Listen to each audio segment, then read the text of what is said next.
Bev's Video Kingdom is intended for a mature audience. Listener discretion is advised.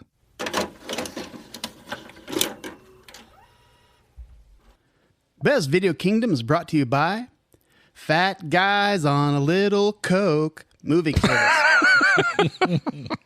Are you getting the hell out of Dodge and need help packing up your shit? Are you tired of unanswered calls and texts from your friends because they're pretty sure all you really want is help on moving day? Well, skip all that aggravation and call us. Fat Guys on a Little Coke moving service. I know what you're thinking. Can a bunch of tubby chubs really be that useful? Normally, I agree with you. But that's where the Coke comes in. We supply each and every one of our workers with just enough nose candy to keep those chunky butts moving. A little bump and that truck will be chuck full before you can say, holy shnikes. We also have a partnership with a local poultry farm, and every shift ends with all the chicken wings they can eat. And that's all the motivation they need. So give us a call. We'll send you a contract. You give us your Herbie Hancock, and we'll be in business. Fat Guys on a Little Coke. And remember our motto, friends help you move. Good friends hire movers.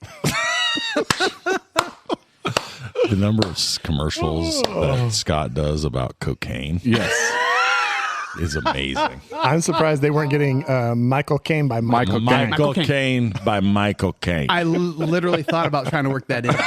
It just didn't make sense. It always makes sense.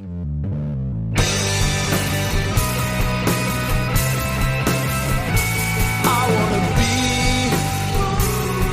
at Beverly's, bringing me home with my movies, just a blind by, no reason why. I love this scene. Nick Zach and Brad, your favorite podcast. Let's start this thing. Oh my gosh, I see a record sign. It's got the red little dot over here. I think we're good to go, Check boys. it again, Brad. Check it again. Yep, we are good to go. Welcome back, BVK. What is up? This is Brad. I am hosting tonight for our interesting pod about Tommy Boy. Have you seen this movie? Any of you guys? I had never seen it.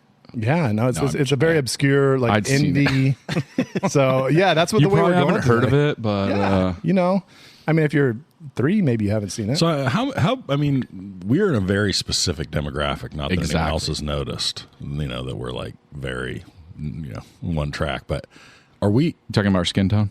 No, I'm not saying that. I'm Are you talking about what's in our pants? I'm all of the I'm ambiguous, but anyway, so I mean, how many people outside of our generation, right? Like, we all were 90s guys, right? So like, we all kind of within a window, we were of coming of age of some sort in the mid to late 90s.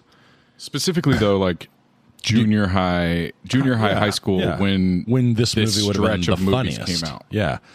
So did people that were like in their 20s at the time, or did people that were, in elementary school at the time see this? I mean, is this a movie like, if you were 50-year-old, were you like, No. I got to go see this? Because I my guess is my dad's going to be like, what the fuck did you guys? What is Tommy Boy? No, he may not. I think my dad's probably seen it, but I see what you're saying. Like, how much did it get into the pop culture sphere? Was it something that people were talking about, or was it just like our generation was all in on this? And because we saw Chris Farley on SNL, knew how funny it was, and other people were just. I think a lot who of the fuck is people this watched guy? SNL of a lot of generations at that time. 38 million at the box office. I mean, that's not.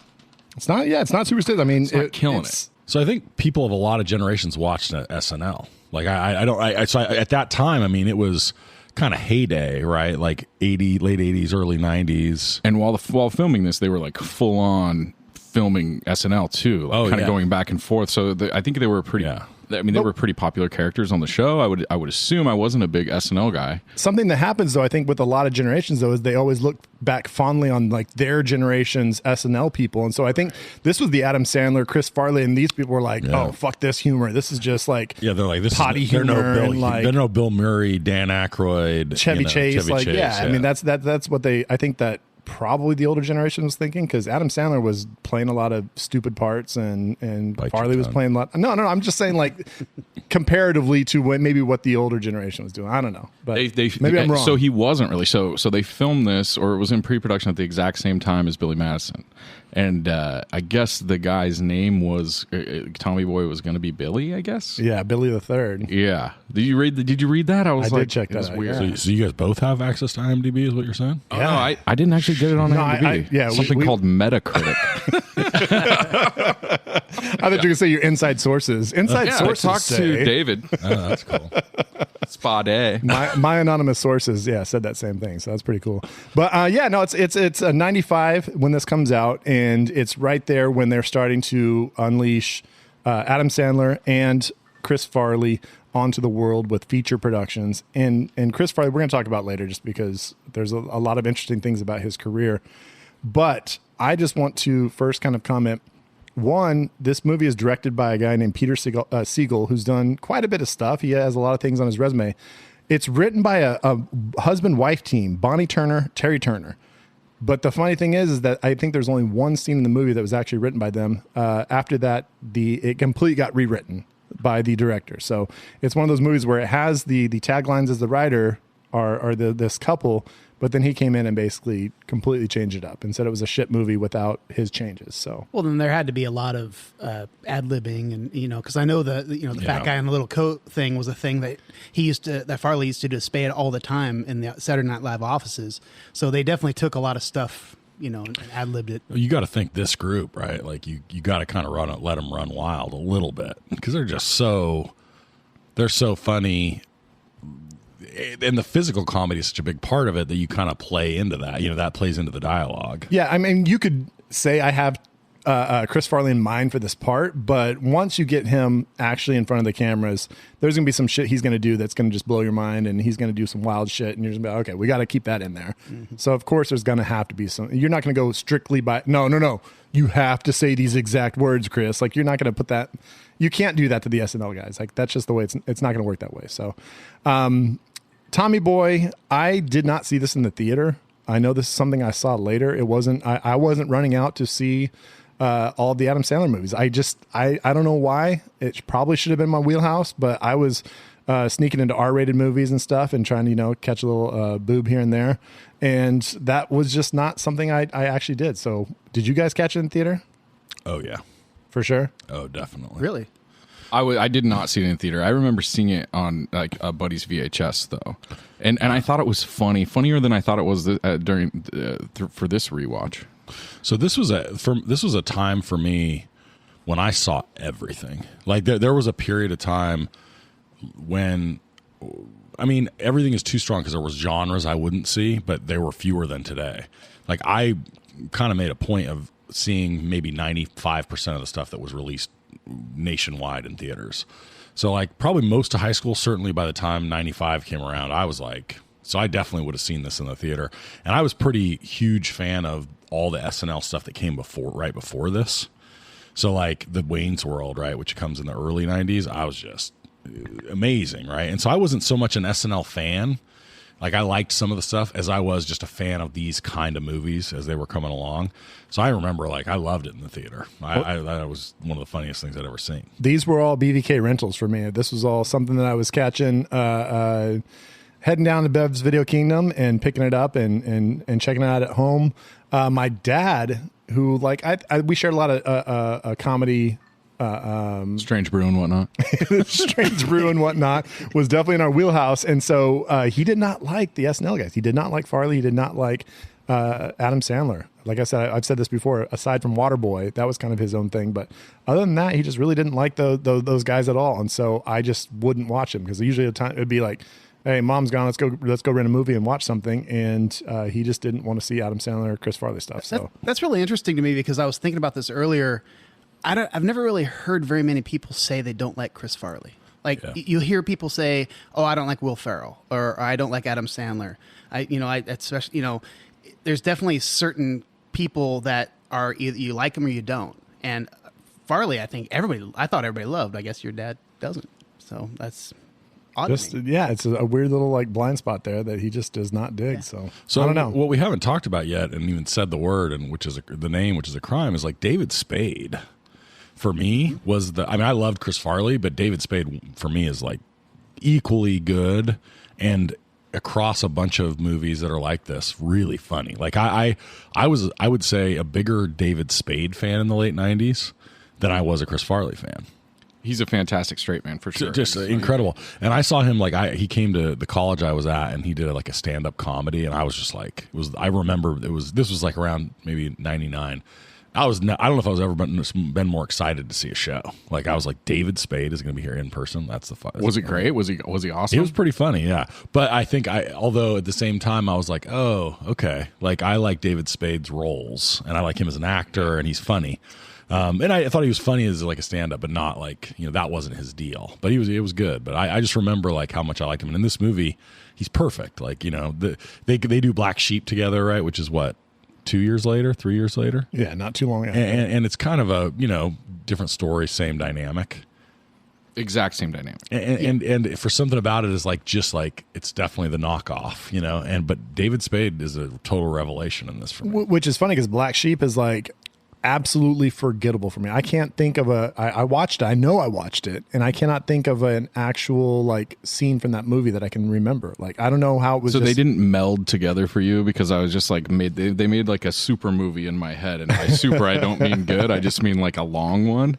And I was like, oh wait, isn't there a part where they're like in the woods and he falls down this hill? And I'm like, oh wait, no, that was the other movie that had the exact same people in it. Maybe that's the thing. I only saw Black Sheep once, and so I think just the fact that I've seen Tommy Boy, I mean, I wouldn't say hundreds. I'd say at least like 30, 40 times. Really? Oh, yeah. That's fucking wild. Yeah. No. It's in those years, man, we watched it a lot. Yeah. And so it's like one of those things that like I can't think of a Black Sheep scene. Like Right. It's just wild. Well, I don't know. There's a very, if you listen to audiobooks at all, David Spade has a really good audiobook, and he kind of goes into the whole making. He talks about, Tommy Boy and everything, but he talks about Black Sheep. And it sounds like they were just kind of under the gun. Like the scheduling was all messed up with Saturday Night Live. They really didn't want to do it. And like it was a whole mess. And like, so it was kind of like there's a lot of shit behind the scenes. I think Farley was starting to kind of go downhill at that point. And then it's like, you can see that in art sometimes when somebody's not getting along or something's not working. Like sometimes you hear it in bands on albums and things. Like you can tell they weren't getting along. Oh, Faith No More is one of my favorite bands of all time. And it's the 30-year anniversary of Angel Dust, one of their albums. And I was just watching a little documentary about it. And it's like, they were in the studio recording this album and basically talking shit about their guitarist the entire time. And there's all these interviews of them just basically talking shit about their guitarist and him talking shit back like on his own. Right. And one of the funny stories they told is that I think Mike Patton was like, yeah, we were going to put out an ad for a new guitarist and then put the number as our own guitarist just to fuck with them. I was like, wow, that's pretty raw. That's kind of mean. Wow. So one thing that Scott touched on barely there that we haven't really gotten into and that I don't really know, and hopefully somebody did some research, like what was Farley's deal? Was he a drug guy, or was he was? Oh, He yeah. enjoyed the big hard drugs. And I'm going to talk about that a little bit later. Heroin? Oh, yeah. He had You all got some the stuff on it? devices. He Okay, had all good. devices, I want to yeah. hear about it, but we don't have to talk about it now if you got a placeholder for it. Well, let's move forward here. In Bev Pseudo Kingdom, we're going to go through a few little segments here. And our first segment is always drinking with the director. And no, we don't have a director with us, but we have a director of heavy beers here. Ooh, director of heavy beers. A director of heavy beers. If you're interested in a heavy beer, you got to talk to one of the guys from Hoisting Heavys podcast. Hoisting Heavys, we just recently did a show with them, and it was a blast. Zach and I got to hang out with Ed and Josh, and we shot the shit. We drank some great beers, and we had just an awesome time. So tonight we have joining us Josh from the Hoisting Heavys podcast. Josh, how are you doing? Dude, I am so good. I can't tell you how hard it was to not chime in. Man, everything that you guys are talking about, this great coming of age biopic of Tommy. I'm so stoked to be here. Thanks for having me in, guys. I really appreciate it. Yeah, man.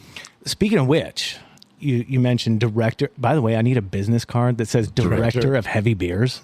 Director of heavy beers for Hoisting Forget Heavys. farmer. I'm just going to go director of heavy beers. I came with some goodies for you guys. Oh shit, he's So holding. now- yeah. He's holding. So now, as again, a co-host of a podcast called Hoisting Heavys, and also the fact that I'm originally from the South, I'm originally from Atlanta, Georgia, it's improper to not come and bring gifts, right? So I picked out a special one for you guys.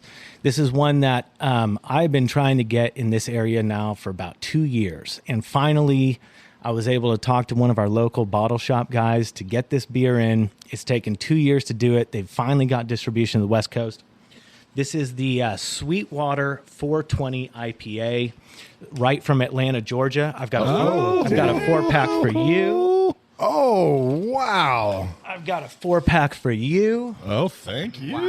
Yeah. Sweetwater 420. Extra pale ale. It's ice cold, too. Don't It's like, float. And I got 2 more 4-packs for you guys. Oh, my yeah, gosh. dude. It would not be a good collab if we didn't at least bring in some goodies from Atlanta, Georgia. This is their Sweetwater. This is their staple. These guys have been around for probably close to 20 years now, 18, 20 years, something like that.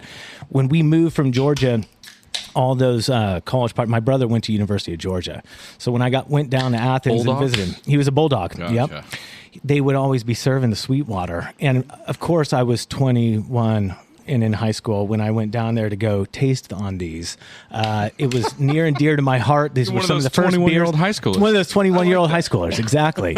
And so I. This has kind of been a staple, and it's just when we moved in 2003 out to California. It was like losing a left arm. So now we finally got it back. It's been 20 years in the making. Anyway, enjoy this one, So we're guys. looking This is at- their staple. We're looking at a green can. We got the Sweetwater logo. And you can tell by looking at this that, like he said, this is like a 20-something-year-old deal, because like no one would make that logo. Nobody would nowadays, make right? that logo now. No, love- I like why? I like I the love this logo, logo. but they would go much edgier and more like This is killer. hot. We got shit.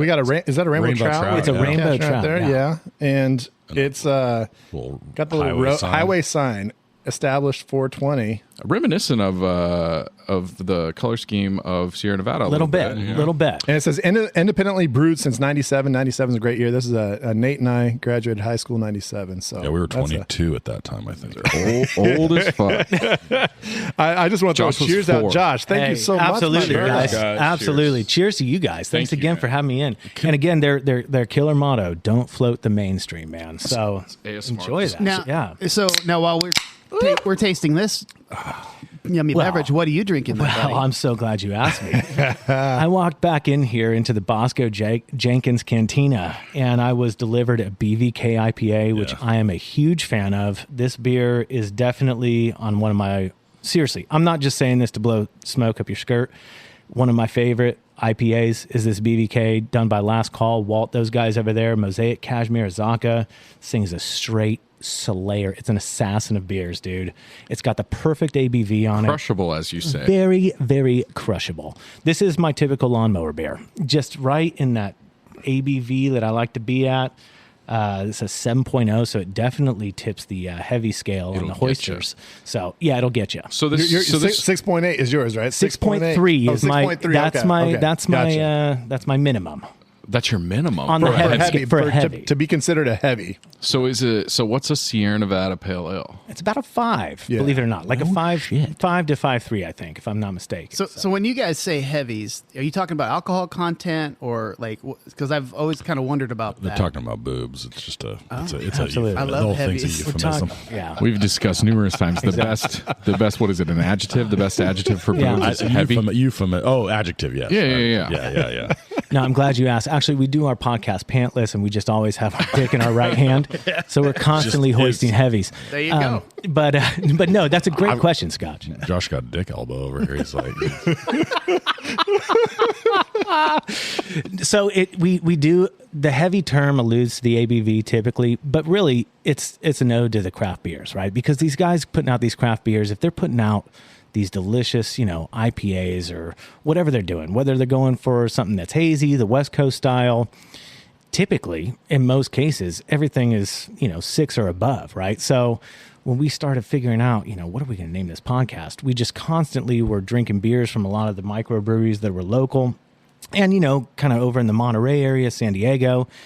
And we've always referred to them as heavies, right? So it just kind of organically came to be Hoisting Heavys because we were just looking for an excuse to get wasted and talk. yeah, it's a great format. It's like let's get together and have a podcast where we just basically have an excuse to get hammered on the best beers. Exactly. Do you guys ever get? Do they give you beer? Do any of the breweries like, hey, do our beer on your shit, and we'll give you some free stuff? That's a really good question. Legally, no. I can't say that That has never That has happened. never happened once. Oh, sure. That has never happened once. No, that would be illegal and it would be wrong. But you know what's funny so is we that wouldn't do that. the hoisters, dude, like you guys, our listeners, the ones that are devoted, they get excited when they hear a new heavy that they hadn't heard cracked on the pod, right? So we've literally had people that listen to the podcast that have traveled out of state, and I told this story. I don't know if I told it on the pod that you guys were on or not, but we've had people travel out of state, leave their clothing in their hotel and pack their bags with heavies to bring back for us to try on the podcast from out of state. That's pretty cool. So you can buy. We've had lots of donations. I got a Target. Exactly, dude. And if you're not getting your clothes at Costco, let's get real. What are you even doing? Exactly. You ain't living that Kirkland life. I don't know what you are doing. Exactly. But now, when Kirkland's signature comes out with some jorts, I'm all in, Bro. dude. All in. All in. I saw like a video online, and I think it was about like weights or who knows what it was about. But anyway, the guy was on it. It was like a clip selling me something, and he was shirtless, a big dude, like real muscular, and he was like advertising whatever he's advertising. And he was wearing significantly shorter than he should have, but apparently appropriate jean shorts, totally unironically. No. And doing so, maybe he was selling. Was he selling the jorts?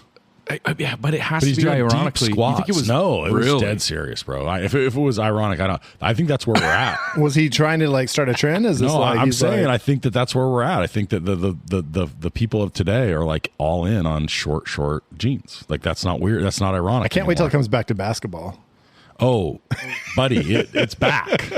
No, I'm telling you, like I coached In the high basketball. school, I For want the sure. high thigh No. basketball shorts. It's going on. I coached basketball for a number of years, and for 5 years, and every year the guys would roll their waistbands, and like more and more rolls as time went on. And I legitimately, it took me 3 or 4 years to figure out that they weren't just like fucking around, that this wasn't a joke. I was like, oh, that's funny. But wasn't I'll that say like your senior year, Nope. Nate, or your senior year, Not I swear, funny. like your shorts were down, like it went below your knees. If you guys had the baggiest shorts, like maybe If you ever. could see shin, you were what? You pussy? if you could see kneecaps, it was like, do you even Are you even a baller? Do you even Pacific Sunwear? Yeah. Do you even Miller's Do you Outpost, even bro? know Miller's Outpost? What do you or know are about just Anchor an Blue? Idiot.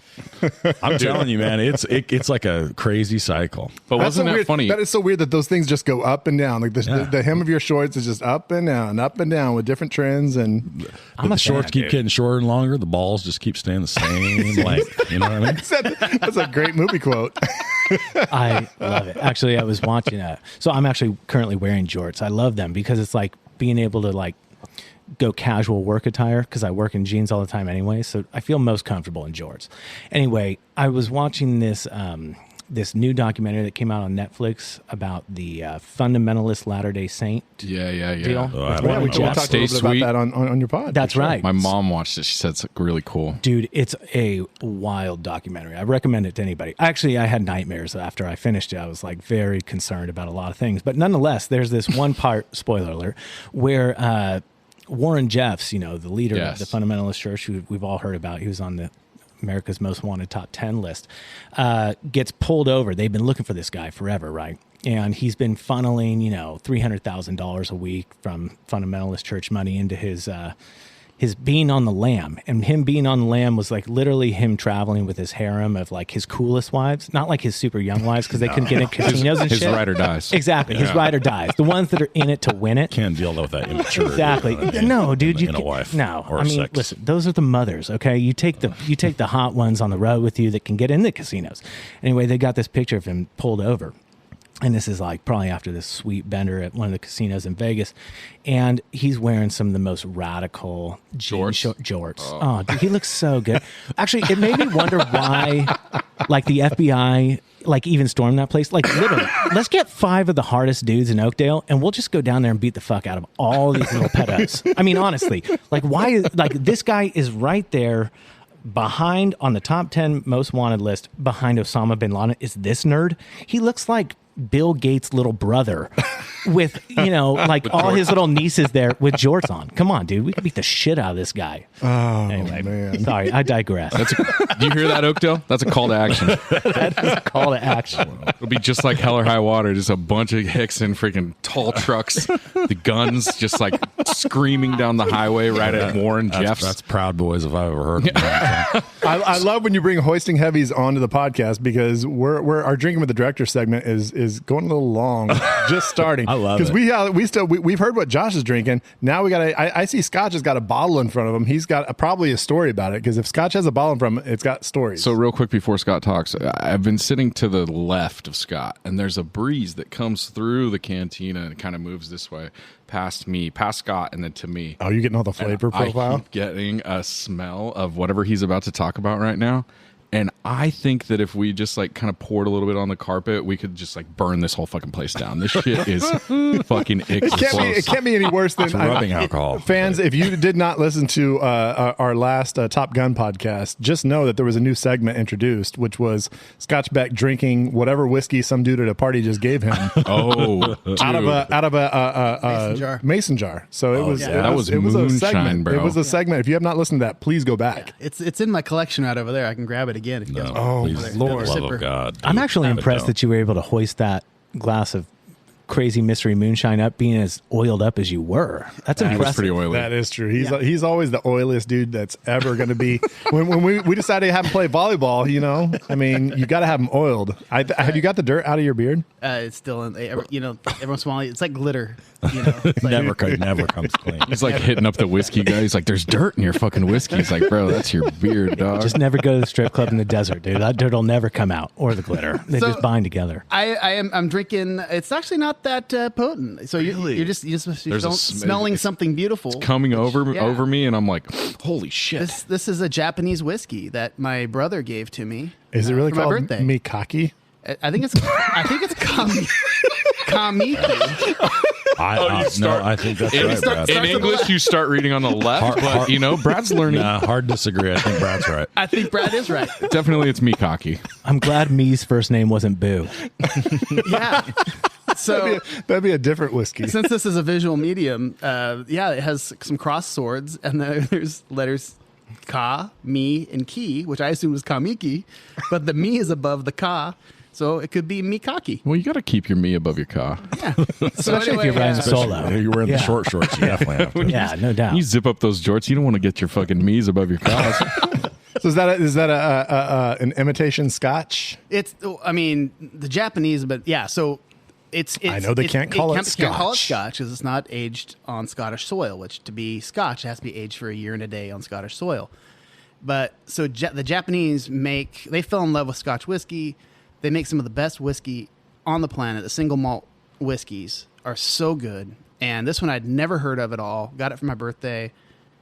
And it's so good. It's super smooth. It's got some really just interesting flavors in it. There's a little bit of kind of like a cinnamon taste in it, but not like Fireball or anything stupid like that. It's like does it have really that good flavor. Does it have that really good Peat. like you There's just no peat. licked a leather belt? No peat. No. Okay. No dirt. All right. Yeah. You'd like this one, I think. All right. Yeah. So anyway, it's Kamiki. Or So Mikaki, whatever. I hear a lot of oh, you can't call it champagne unless it's from, or you can't call it whiskey or Scotch or whatever unless it's from Kentucky. Right, exactly. Like, so who's enforcing this shit? Like, is there a? In the case of the Kentucky bourbon, it's the United States Congress and their minions. I forgot. I keep forgetting you're like a Congress expert. It's not. That's you're thinking of somebody else. Oh, my bad. No, he's an expert on art and art critics and stuff like that. That I am. How many years age is that, Scotch? It doesn't have anything on there. So what's crazy is the Japanese whiskeys got so popular.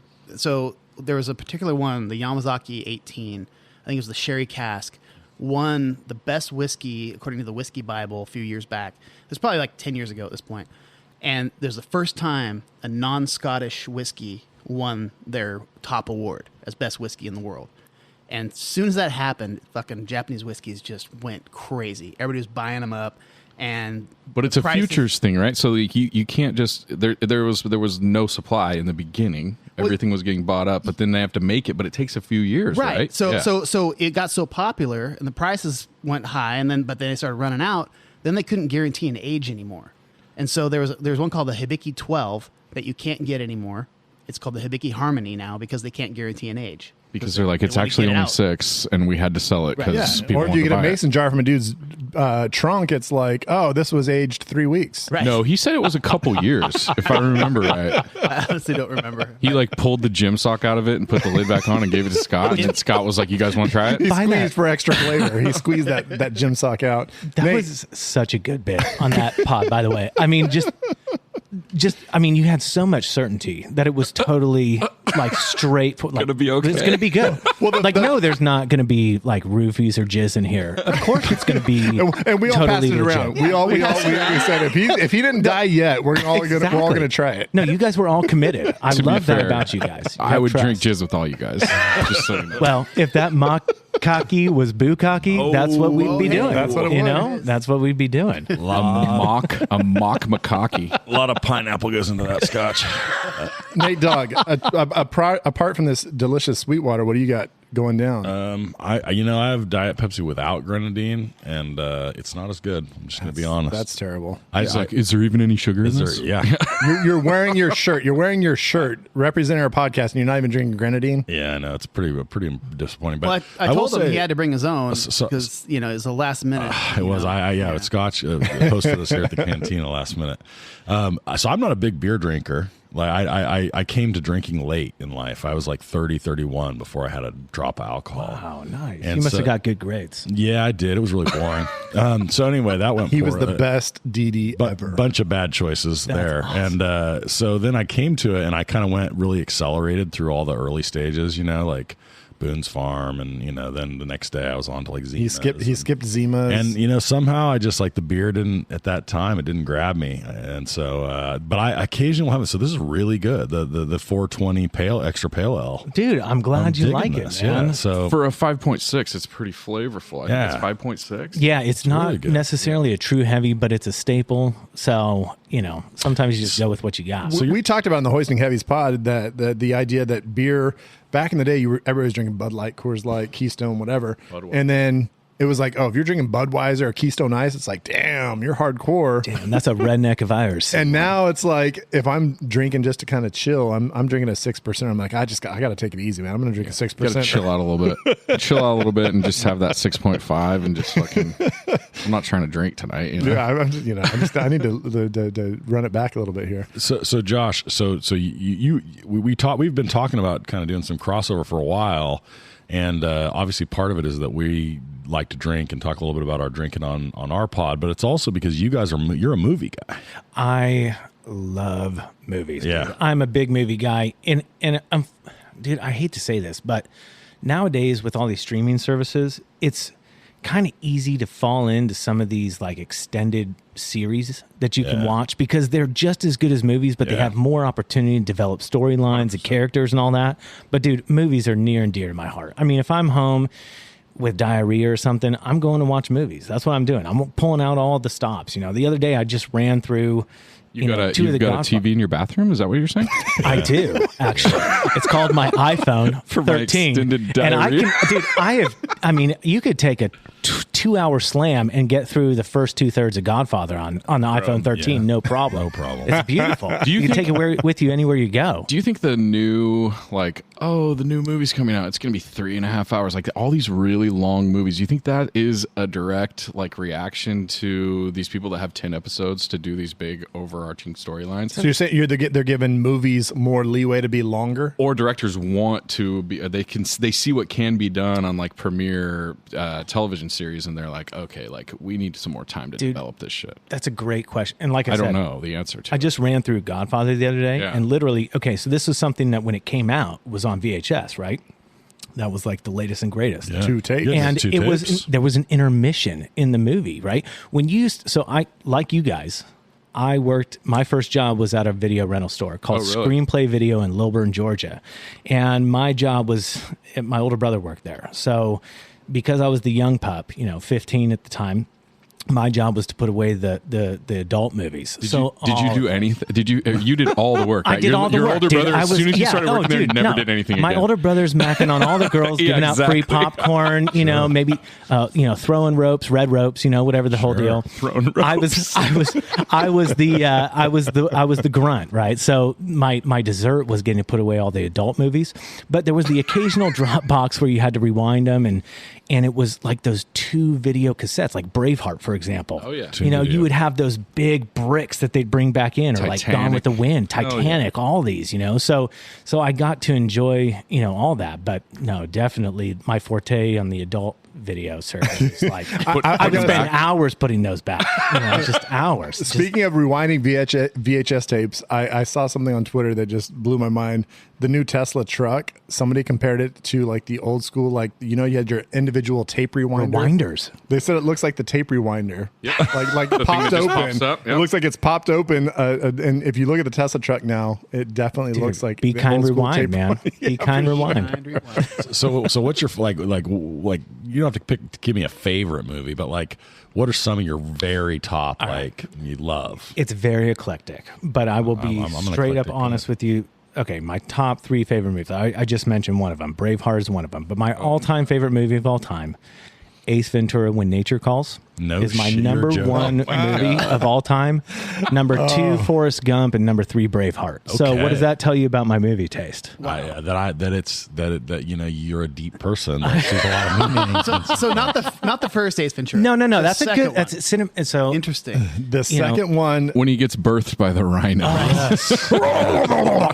I will say, if I think of Jim Carrey in a comedy scene, one of the things that stands out in my mind is when he takes both the spears in the legs and he's doing the and he's pointing at each of them. That kills me. That is one of my favorite comedy scenes, maybe of all time. It's amazing. And what most people don't realize is that little African tribal guy that he's fighting is Tommy Davis, dude. Yeah. It's like a famous comedian of the 90s. In living color, for in sure. living color, Yes. dude. And that is, dude, that movie, my favorite scene of all time in that movie is when he just gets to the consulate, right? And they're walking down the steps, and there's this little short Monopoly looking dude, and he's walking down with this really tall broad, and they're walking down the steps, and the little bald guy who looks like the Monopoly guy goes, "Who is this ghastly man?" And he goes, "Ace Ventura, pet detective. And you must be the Monopoly guy." And then "Sir, you must," what was the line? He said, "Sir, how dare you don't enjoy the fruits of nature? You must try it sometime." He goes, "All righty then." Knocks the dude out, throws him on his shoulders. Da, da, da, Dances around with them. Yep. "Do not pass out. Do not collect $100. Dude. You're right." That was like prime, like for what Jim Carrey was in his like most quintessential. It was never more Jim Carrey than that. Dude, I mean, he's a cartoon with other people. Totally. And it doesn't matter how straight of a straight man they are. Like, he's so over the top. Well, speaking of Tommy Boy, like we were talking about Chris Farley, like writing a script, when you're like, oh, I have Chris Farley in mind. You can't write a movie with Jim Carrey in mind and just be like, oh, I'm going to have Jim Carrey do all this stuff that I'm doing. No, Right. Jim Carrey's going to do what Jim Carrey wants to do, and you just got to let it happen. Here's an outline, and there's some plot points, and then go. Dude, it's funny. He was my childhood idol. And when he came out with those movies, I mean, back to back, Ace Ventura, The Mask, Ace Ventura 2, The same Dumb and year, Dumber. I think. Like, dude, everything. And what most people don't realize is like, he's a Canadian comedian. He got a lot of his inspiration from his dad, but he did this stand-up comedy movie. It was kind of like a biopic of his up and coming called Rubberface. Very obscure, and not great funny, but it's like a good insight into his life. So when he got into these movies and he was doing these, a lot of his inspiration came from his dad.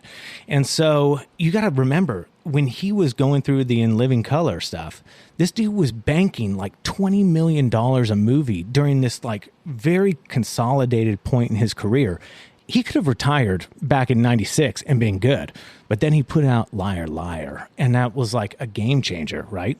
And then anything after that, he tried to do some serious stuff like The Majestic and Truman Show, which I love looking Truman back Show. on it, I'm sorry. it's a Truman great Show is movie. one of my Truman Show's favorites. amazing. Exactly. But he typecasted himself early because of all of his amazing. Badly. Yeah, badly. And he's so, I mean, you look at a guy like Chris Farley and Tommy Boy, right? And you're like, oh my gosh, Chris Farley's such a physical comedian and he's so over the top and just crazy and full of energy. It's like, that's nothing compared to fucking Jim Carrey when Jim Carrey's doing his Jim Carrey thing. You know, you guys it's not even close. You guys were talking earlier about, like, think about Chris Farley's body of work. That guy was hot for 4 or 5 years before he passed away at the age of 33. It's a fireball, man. It went out very quick. Very quick. His body of work on SNL is greater than any movie that he did.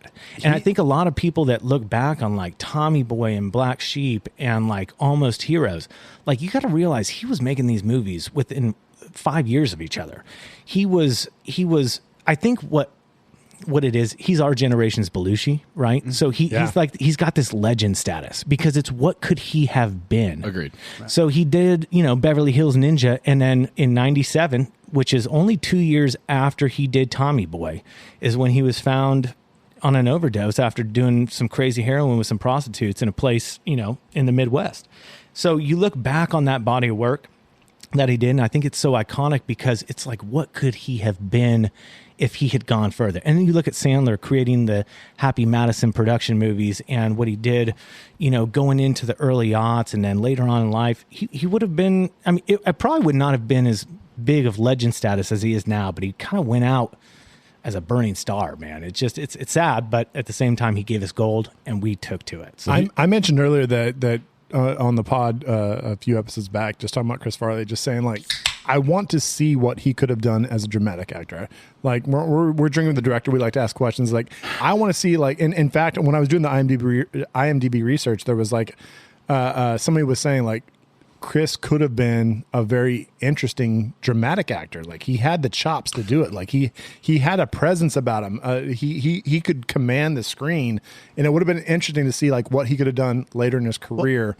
Outside of like the SNL, like I'm going to be the kind of the dumb fat guy, like in doing that stuff. Well, I guess he really wanted to play Fatty Arbuckle, who was a silent film character, and like he had his heart set on this role, and it was going to be a serious thing. It was going to be his first big serious role, and that was what he wanted to do. He wanted to show people he wasn't just some idiot that just falls through tables all the time. He wanted to show people, hey, I can do more. I'm more than just the goofball. Well, and he probably, so Sandler, right, recently has had a number of fairly serious roles over the last 10 years. And I've seen that provoke the question fairly, in a regular clip about Farley. And to be honest, like I think some of Sandler's serious roles are pretty good, and some of them are pretty overrated. And I like Sandler, but it makes you wonder, right? Like if Sandler can do it, right? Yeah. And he was certainly, I think, goofier and probably, if you could be so, like less good of an actor, right, if you were trying to like tease out the seriousness from these comedic roles. You could see like there's something really kind of like charming, even about, so like, one of the things that strikes me right in Tommy Boy is he's constantly being, especially early in the movie, self-deprecating about himself under his breath. And it's, oh God, yeah, you're fucking, I'm an idiot, like stuff like that. And it's head's a hard candy shell. Yeah.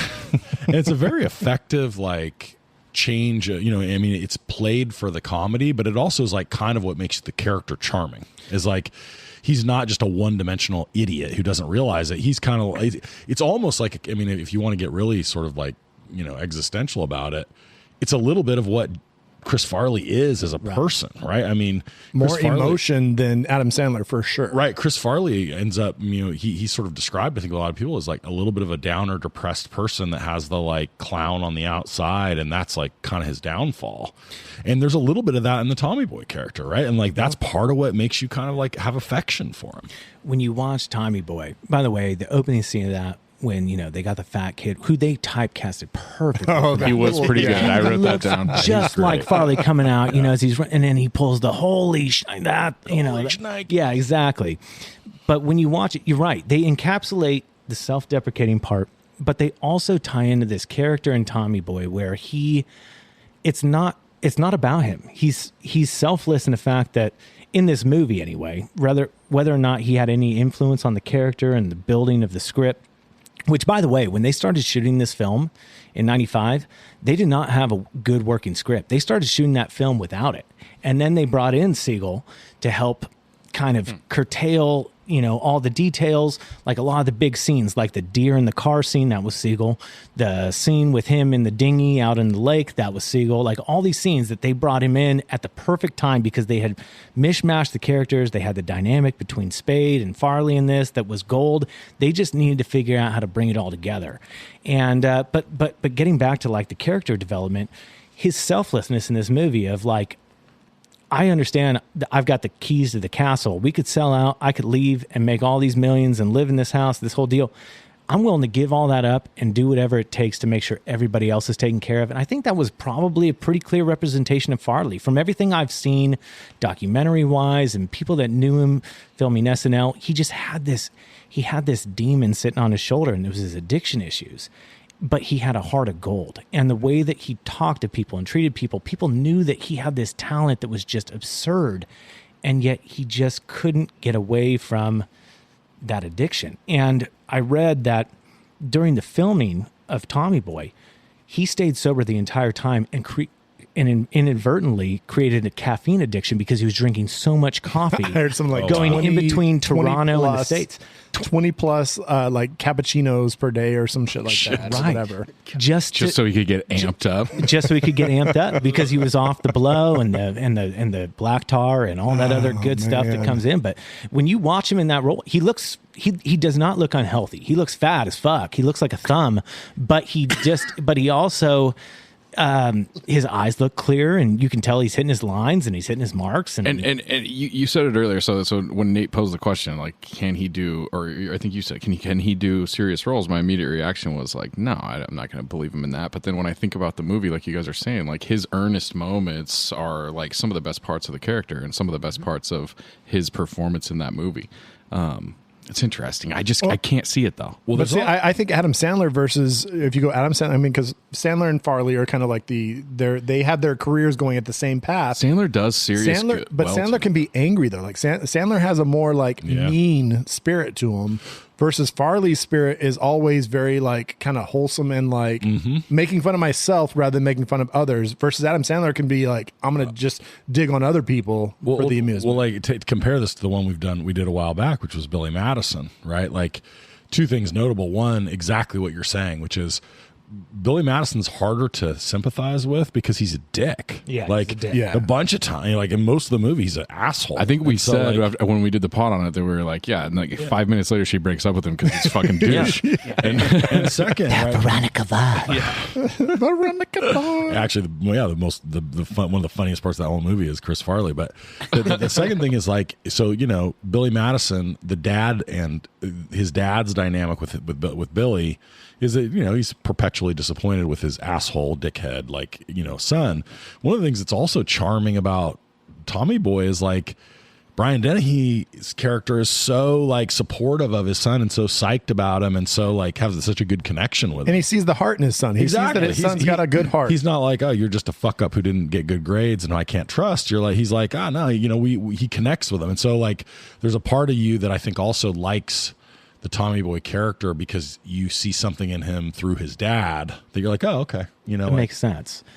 All right. So we've got it. We can't talk about Tommy Boy without getting into some quotes because there are just some very, very, very, very quotable lines from this movie. And I will say the one that sticks with me the most, and I don't know why, I just love his little precious voice when he does it, but when he says, Tommy want wingies, I'm just like, that is just one of my favorite line reads ever. And I know it's just him just being Chris Farley, but Tommy want wingies. If your dad listened right now, he'd be so upset about that. He's like, of course you like the baby talk part. Of course you love the fucking baby talk part, Brad. As a larger gentleman, I definitely have done the throw the chin, go the quad give chin. myself quad chin. When he sucks it all up there, that's great. So good. For me, the two that are just iconically repeated, and I still use them regularly. Fat guy in a little coat, right? Anytime I put on and it's not uncommon. That's great for the me to kids put on too, a because you coat. can take your kids like clothes and start doing it. And Unfortunately, I don't need to go to my kids' clothes. I just get something that used to fit me a couple of years ago. Nate, I got your jacket. That guy, any of my friends' coats, that'll work. And then the other that I definitely use multiple times a year is basically anytime I knock on a door. Skipping. You want me to jack you off? That's a big I one. think that's a guaranteed. Like pretty much anybody that's knocking on a hotel door has to say that. If you're a guy our age, that's pretty much a guarantee that that's going to be happening. Yeah, that's all. I think I've used not so much here, but right here, numerous times in my life. The best quote and the one that I use quite often is, "What? Did I hear a niner in there?" I don't even say the walkie-talkie part. It's just like people are trying. I do a lot of people telling me numbers at work, and I'm like, "What did you say? Is there a niner?" Dude, there's a lot of memorable quotes that still to this day. For example, when we're at the brewery and I see someone like Brad or Zach or any of you guys walk in, it's brothers don't shake hands. Brothers had a hug. There's always hugs. Hugs all around. And you're right, dude. And that Dennehy quote at the wedding when he's selling, auto parts. I could get a hell of, or what does he say? I could get a hell of a look at a T-bone steak by sticking my head up a bull's ass, but I'd rather take a butcher's word for it. That is so hard not to butcher, by the way, which if you know anything about our show, we butcher everything, and it's hilarious that it's a butcher quote. So, and the fact and it's deep. You have to think about that one. You have to that makes sense. There's some insight. The thing is, Tommy does butcher it because he tries to use it the first time. Messes it up multiple times. I could stick my head up a butcher's ass and get a T-bone. That's got to be your bowl. That's got to be your bowl. I don't know anything about that. I've never messed up a quote on the show. No. Godfather. Oh, really, Tommy? What number did you call? 249er567. So What were you good. on? Like a radio? And did I hear a niner in there? A walkie-talkie. When he says, when he's talking into the fan and he says, "Luke, I am your father," which is not the quote from Star Wars, but I think that pushed the Mandela effect. Yes, the Mandela effect of that quote from Star Wars, and everybody says when you're like, "What's the quote from Star Wars?" "Oh, Luke, I am your father." Right. I think that's Chris Farley that fucking put that on everyone. I think that's true. I think that definitely has played into at least 90s kids. 100%. Luke. I mean, towards the end of the movie when he's just, "RT, I lost my virginity to your daughter," for crying out loud. Rob, you were there. I mean, just imagine being Rob, how uncomfortable that had to be. Like, just immediately just like, oh, fuck. I seriously think that's... What, Scott? I think that's like my favorite part of the movie. I don't know why. I think that just that line kills me every fucking time. Rob, you were there? You were there? You were there. Yeah, because it opens up a lot of questions. Like, Right. What does that mean? Like, was he hanging out with them that night, or was he in the room when the shit went down? Like, what is the actual situation? We got to know. There's needs to be some more details. There's another one where he's getting introduced, which, by the way, can we just, I don't know if you guys paid this close of attention, but like the day that he graduates from Marquette after getting a D+ and gets off the plane when Richard, goes and visits him, pick him up from there. That dude had like the longest day ever. Like that day started with him graduating, him taking a plane ride back to Sandusky, Ohio. He gets off the plane. He meets Richard. They go through their little diatribe. Next thing you know, Richard's taking him to Callahan Auto Parts. He sees his dad. He's getting a look at the new brake pad division. Then he's getting introduced to his new office. Then he goes home, meets his new smoking hot Sports Illustrated mom. Then he goes and meets his brother, who turns out to be Rob Lowe. He's and out then they go tipping cows. cow tipping all in one fucking day. Like if I was a little bit productive, anything like that, like for a fat guy in a little coat, that's production, dude. That's why he's had 27 coffees. Exactly. 27 copies. But it's that one line where, he sees Thomas Callahan III on his door, and his dad opens the office door for him, and he walks in, and he's like, "No way, my own office? Look at that fridge. You could put 6 packs of soda in here." And That line. But he keeps talking about it. I And the love dad's it. like, "Yeah, anything you want. Anything you want, bud. You know, and that's the funny thing about growing up is that when you get to that point where you're actually like drinking, you go to college and it's just assumed that maybe you're drinking, but you don't know how to bring it up with the parents, and you're just like, it's kind of a here or there, you're not sure. And then like the first time that one of your parents offers you like a drink, and you're like, oh shit, I'm old. Yeah, like they accept it now. No. I can do this. Josh, do you have how old are you have kids? They're 5 and 2. So none of you are there. I have kids that are like in that age, just getting to that age range. Oh my God. And let me just tell you, it's a full exercise in plausible deniability, right? Like it's just all strategic. I'm not condoning this, and I cannot endorse it, and I don't know anything about it. Because like at some point, right? Like especially when 18 hits, you're just like, what am I gonna do? You know, like what's my recourse here? But like at the same time, I don't want to be like, oh, okay, you're 18 now and you're probably gonna drink. Great. Here's what you need to order at the bar. You know, here's my trick. You know, like you can't do it. So it's because she doesn't like grenadine and diet. Let me tell you what to order. You get a Roy Rogers. Okay? That's the end of the thing. Rogers, those bartenders will give you extra cherries. I promise.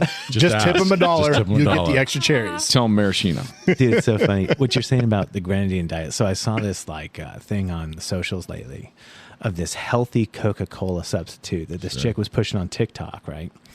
So naturally, I have some LaCroix or LaCroix, whatever kind of pretension you want to put on LaCroix. I call it LaCroix. Flavored LaCroix. water. Exactly. Flavored water. It's flavored sparkling water. Have you ever drank dishwater, like after you've washed something in it? Really That's good, what it tastes like. Yeah, just with a little carbonation, you know, because that you can add an extra 50 cents a That can makes it when you taste sparkle it. But this gal was pushing like healthy Coca-Cola. You take guava LaCroix, and then you add balsamic vinegar to it, right? That sounds terrible. Sounds Okay, fucking great. dog shit, right? So You tried it. I tried it. Of course. I mean, I've had lots of whiskey, and I have not wanted to puke as bad as I did when I tried coconut LaCroix and balsamic. I thought I was gonna fucking die. I thought it was terrible. I think that's actually what Scott brought us the other day when he had the bootleg whiskey from his guy. It had hints of LaCroix. we said Smokey Jaeger, and if Smokey Jaeger sounds delicious to you, this guy's making great whiskey. If it doesn't sound like it's good to you, then just stay away. And if you're listening, dear man who gave me that fine gift, we're sorry. Hey, we all drank it, and none of us died. We're not sorry at all. I thought it was good. The thumbs up is that none of us went blind or died. So you know what? I think that's a win. I for all feel of pretty us. good about it, Yeah, actually. no. Oh no, It was I really think good. we all drank it being like, this is a terrible idea, and like we're gonna hate this, and we were all like, okay, we kind of like it. It's weird that we like it, but we like it. To be fair, I've made sure all of you guys drank it before I drank it because I was like, I'm not going to be the only one that fucking dies right now. I think Josh is gonna have to try that before he leaves. I will definitely try it, and I'll give you some notes. And I will say, in the limited amount of time that I've gotten to interact with Zach, it does not surprise me one bit that he was calculated enough to let everybody else try it to make sure they didn't go blind before he took a sip. I literally was like, oh, you're going to try it too? That's what you're doing Holy right now. shit. Yeah, my arm went across the table. I'm like, just put it in my hand. Let's do this. Brad reached right for it. I was like, oh my God. Wait, is that bukkake that we were talking about? Yeah. What is that? Okay, let's give it a shot. I will say a non-Tommy Boy line was Zelensky when he says, send over a bottle of bubbly with a bucket of ice and a card. Have it say, tough break, get drunk on me. Use the bucket to ice down your marbles. Yours, Z. I was just like, it's such a great line. And then he immediately makes a play for Tommy's stepmom, which is just... You want to know what's wild is that how old is Tommy? Like, or the dad? He's like... Maybe 60 something. I did right? not do that research. I should have researched the numbers of how old they actually were when they But filmed it. she was 38. And he was. She was looks 38? wow. Wait, she was 38 years old. I thought you were going to say during the 48. filming- I thought you were going to say during the filming 48. of that movie. Are you sure? I mean, you without have to being have been misogynistic, I'm just like, I'm positive. Look it up. Because to I have looked it done up. your math wrong. No, I looked it up. She was born in 1954 and it was filmed in 1996 95 or whatever. Yeah, 95. Oh shit, you're right. Here's dude. the thing that's wild. Is this about true? No. You said she's how old? 38? 38 when they filmed she the movie. was. Yeah, Wow. thank you. Holy so she has. She's supposed to be playing like this older MILF. And Exactly. I guess 38 is kind of an older MILF. I don't know. No, I mean, maybe. No. I mean, I don't know. It I mean, ain't. When she walks out of the pool and like her hair's slicked, so you can't really tell what the deal is. Agreed. I was like, oh yeah, like whoa, that's Bo Derek. And then the next scene, she has like a short haircut that looks like she styled it by sticking her fork in a light socket. I was like, But wait, did you hear the so story glad you behind mentioned that. what happened? Do you have the story behind it? I don't. No. Okay, so the story behind it is that her actual husband was a jealous motherfucker and made her cut her hair the day before she showed up on set. Shut up. Stop. She had long hair. They were expecting the long hair from 10. The corn road, like Yeah. Oh, yeah. Straight Version- walking yeah, out of the ocean. yeah. And he made her cut her hair before she went on set because he was a fucking jealous Dude, motherfucker. so He was I like, think we "I'm just gonna fuck this discovered up." something else. He I did think good. we just discovered something else is that they probably purposely shot that scene with her hair slicked back like that Yes. so that they could kind of hide the hair for a couple scenes. I think that's the truth. God, we really- sound so terrible, but I stick by it. I'm glad you mentioned it because she's blonde and it's shoulder length in that. And then she walks out and she looks like Tinkerbell's like wrecked little sister with that little pixie with Maybe they and did then they did like the most like the worst thing they could do, like, okay, and I guarantee you after hearing this story about the husband and his jealousy issues, they're like, all right, if we're gonna turn everybody off to Bo Derek, we're gonna not only give her a pixie cut, but we're gonna dye it red. Yeah, Let's like turn everybody off except for Tommy. I dug it. I'm gonna say Yeah, I did not have the same like over. I mine wasn't was like, this is mainly a wrong. hair reaction. I don't think I had like a. So what's But I will admit that she looks significantly older than not 38? not unattractive, but she looks a lot older than 38. And like, you know, our wives are 38 and beautiful And hot. and like definitely look hot and young. Are we? God, now we sound really terrible. Like my wife, our wives are hotter than Bo Derek. I believe it. Yeah. I think that's true. I'm going to say yes. Fuck. Can I agree? Can I agree, boys? I like that. Is that okay? Thanks, yeah. Thank you. Yes, you I'm can. agreeing. Full agreement. Thumbs up all around.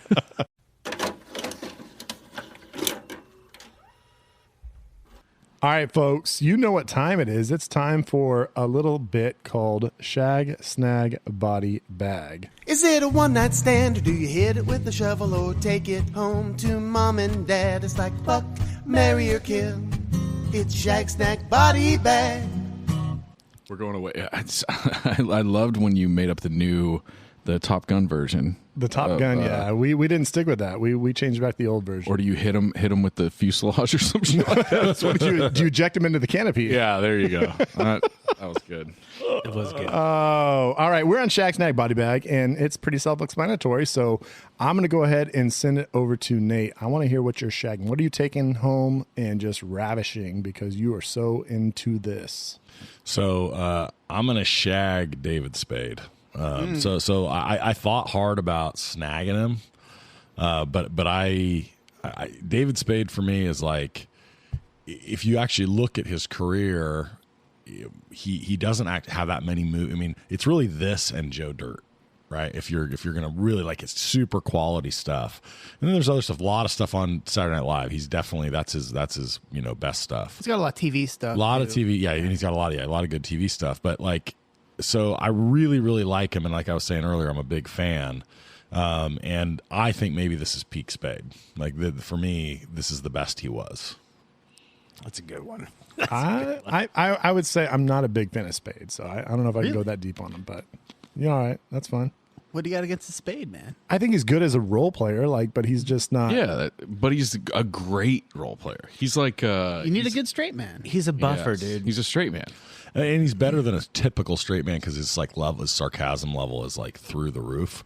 So he's like a straight man who's also just like super like dry funny. I will say that I legit thought his hair was like he was like a balding dude. I didn't realize that's a joke. His really does not have a toupee. Like people were making fun of him for having it like, oh, your hair looks like you have a toupee, but that's not. He does not really have a toupee. We were talking about some of those lines earlier, and he's got some of the best lines in this movie too. Oh, yes. You know, a lot of people go to school for 7 years. They're called doctors. Well, the gas station dude that just like sets him straight though is pretty hilarious too. Where he's like the So dude's great. he's trying to be sarcastic with him. He's like, yeah, you got the wrong map, motherfucker. That scene's so great. He's like, and you're super smart, so I'm sure that Dude, the line when he gets off the plane and they're driving to Callahan Auto Parts, and he breaks open the bag of M&Ms, and they scatter all over the dash, and he's talking, and he starts muddling his words, and David Spade goes, are you talking? your head's a thick candy. Are you talking? Shut up, Richard. I just would lose my mind if a bunch of like chocolate candy pieces fell down into my. I couldn't handle it. Oh my The lord! sound effects on that were so good too. They're all just clanking down, just clank, clank, clank, clank, clank. It sounded like a slot machine going off. Like it was. Oh, I have issues anyway with like I have to retrieve items that fall in small spaces immediately, or it gives me like serious anxiety. So like we'll be driving down the road and like my key will fall out of my pocket into the like between the seat, and I'll straight crash the car before I leave that thing in there. My wife lost her wedding ring at a drain in Costco.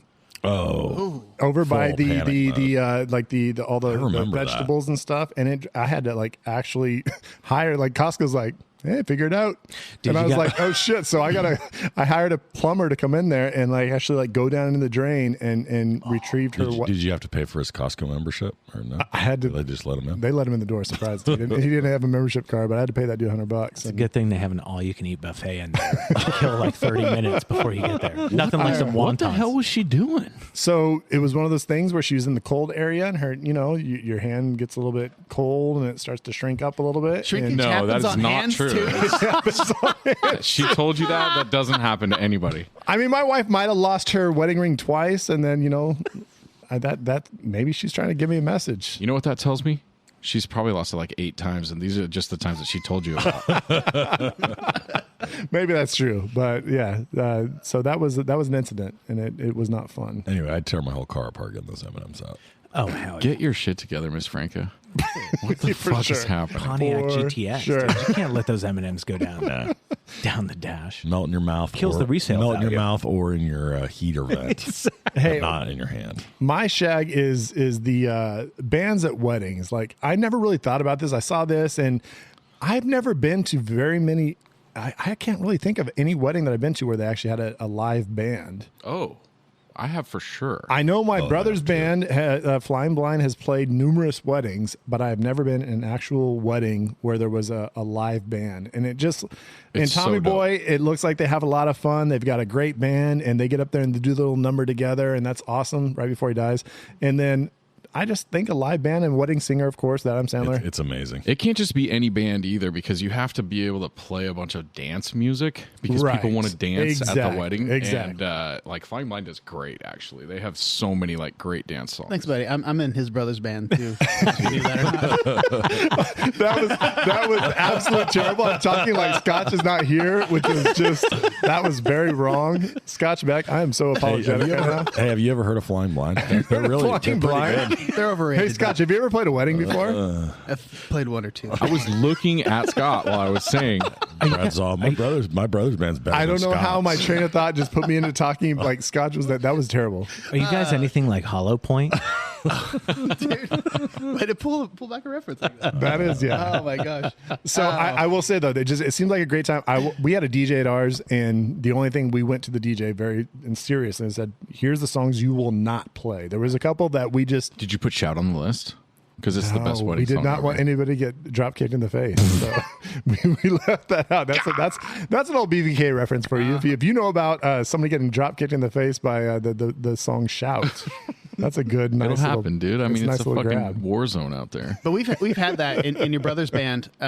We had that a few times where We've had that. Are you using weird pronouns right now? Scotch is about to kick me out of the cantina, and I apologize. but Them has had that. We've definitely had requests. Don't play and mostly it's the chicken dance.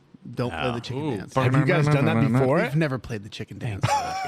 That would be wild. Don't It would demean be yourself fun. to that level. It's I mean, not you a bar guys do mitzvah. Macarena, but not the chicken dance. Yeah, Macarena for sure. Chicken dance, no. Dude, yeah, it's not a bar mitzvah. It's a wedding. Come So on. I'll take my shag to talk about the wedding that I went to this weekend, and they had one of the coolest things that I've seen, which was a DJ, but also a 4-member live music thing that played like accompaniment to the DJ. So it was like they had like a 4-hour long mix of like awesome like cuts of the, cool hip hop songs like going into each other, and like some cool like mashups of songs, and it was like a 4-hour long playlist. But they also had a trombone player, a trumpet player, and 2 percussionists, and like they would just like be out in the crowd with remote microphones, and all of a sudden you'd be like listening to freaking Uptown Funk or whatever, and then there would be a lady next to you with a trombone just like That's kind of legit. It was so sick, man. It was really, really fun. very cool. They were passing out cowbells to the crowd, and there were just people going wild on cowbells. It was a fun time. for sure. So I've been to two. Since we're talking about it, we're going. Let's do it. Bring it. I've been to two weddings that had live bands, and they were both amazing for totally different reasons. So one, it was a pretty high end wedding, like great view up. I think it was in Orlando, and so it had like a full brass kind of like setup and kind of a cool band. But then they took a break, and the bride, who's a friend of my wife's and who was like very like lively and cool, grabbed the mic and sang "For Non-Blondes, What's Going On." Just broke it down. Like I think, like acapella, And sang it well? So yeah, oh yeah. And I think like maybe it was accompanied by one or two of the pieces, and her husband, who was like banging like a tambourine behind her. and Or a cowbell. And it was like I was like, whoa, like this is full wedding dress and just like killed it. Yeah, so that was one cool one. The other one was my cousin's wedding, who he was friends with a whole bunch of different musicians, and so they had like a dedicated band that was kind of like a hodgepodge of like a group of them, but there were like 8 other musicians in the crowd, so they just like went up and jammed. It was like a wedding jam session, and they just like broke out of dude. It was one of the coolest. It was really fun, dude. It was a really neat. So yeah, I'm all for live bands. And that band became Dave Matthews Band. That's a true story. Not at the reception, but it was the post reception. Our friends got married in Monterey, and it was at the post reception. We went to the Crown and Anchor in Monterey, and they were doing karaoke stuff, and I dropped 99 Problems from Jay-Z for the bride and groom. Acapella? No, it was karaoke. Oh, you had karaoke. It was karaoke. Okay. So I got out there, and I think that's an appropriate song for someone who just got married. You should 99 Problems and a Bitch Ain't One. That's actually a pretty good karaoke song.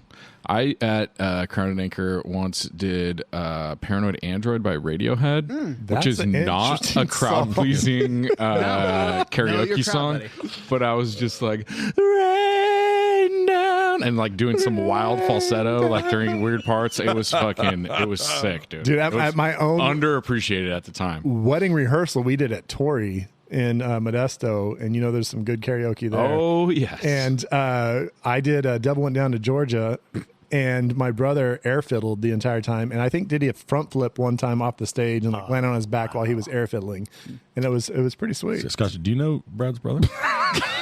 Hey, Scott, this guy has a band. My brother is in a band called Flying Blind. I think I've heard of it. Okay, just making sure. God damn it, that's the worst. Come to think of it, I do have a shag in this movie. I've got a lot of shags, and it hasn't been stated. And this is a very pivotal part in this movie that we haven't really talked about at all. And that's Laura Bagley in the bikini at the hotel. When Tommy Boy goes out there, Tommy, scram! Don't do this weight room thing. Hey, what's going on? That's such a great the weight room is. Where the weight room is? No, I'm sorry. That's cool. I'll find it. No big deal. Yeah, don't worry. Daddy's not watching. Nobody's watching. Go ahead, take it off. Dude. Take it off. And she gets nude in that. And it's a full frontal. It's naughty time. And she goes full frontal nude in that. And I had to pause it. And now the beautiful thing. Side boob. I watched this movie again just yesterday on my iPad. And you can pause it, and you can zoom in. You can see nips for sure. Wait, Wait. It's not just side boob? It is dude. I think we have different definitions of full frontal.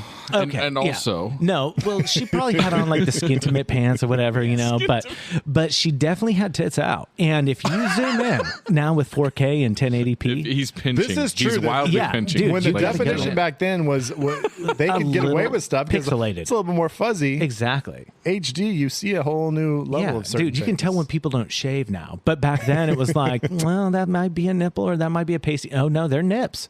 And you zoom in on that, and I did for research for this podcast. From a side view? For the side view. And it's quick. No, well, the side view is one thing. It's a side view.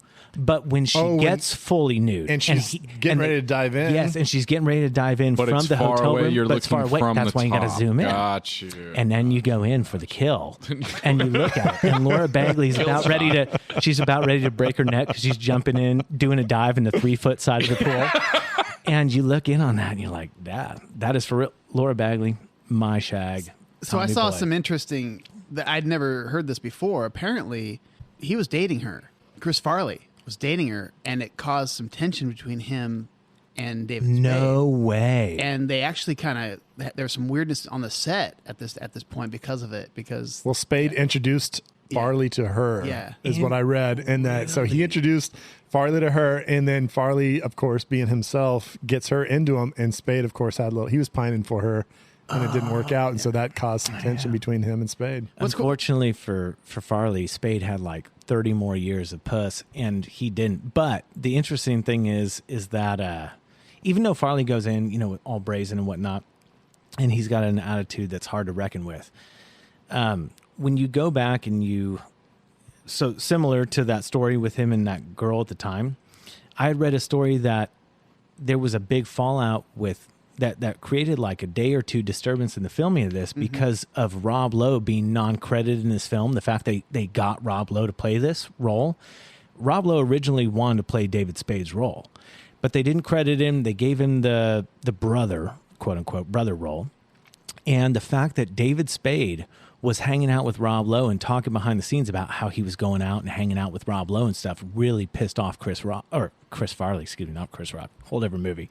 And and he stomped on Spade's hand, and they had a full-on like physical altercation because of Lowe stomped on his hand, or Farley stomped? Farley stomped on his hand because they were pissed off. Yeah, they acted like brothers on and off the set. So yeah, a lot of behind the scenes drama. I mean, why do I feel like Farley would just wreck David Spade? I mean, dude. I mean, maybe he's a jiu-jitsu legend or something. I don't know, but I feel like Farley would just wreck David Spade what's pretty quickly. Cool? What's cool about this is like, because these are stories I'd never heard before, and you'd think that they're the best buddies and they're doing these amazing movies together. Yeah, brothers.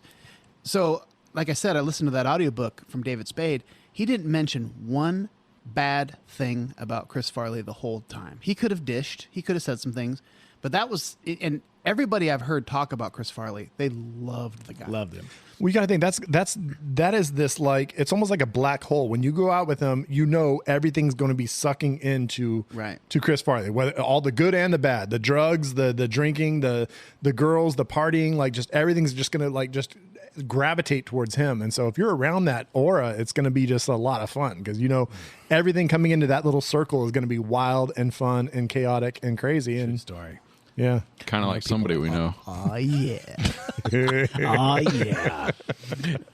Which, by the way, is that on the bottom? Oh, look at that. Right on the bottom of the BVK can. Look at that. Oh, my God. Oh, we might have talked on the Hoisting Heavys pod a little bit about what was on the bottom of that can. I heard that. I appreciated the shout out. That was gorgeous. I mean, did you appreciate us talking about how you cried for 2 days? Oh, yeah. I jerk off with my tears, too, dude. It's cool.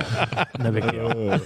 Okay, let's do some snagging. I'm going to start off just because this is the one that I'm maybe a lot of people are going to snag. Is just Chris Farley. Like, you want to see where his career was going to go. You want to know what was in store for this guy in the future, and it's just one of those rough things where it's like, you know what? Ended way too soon.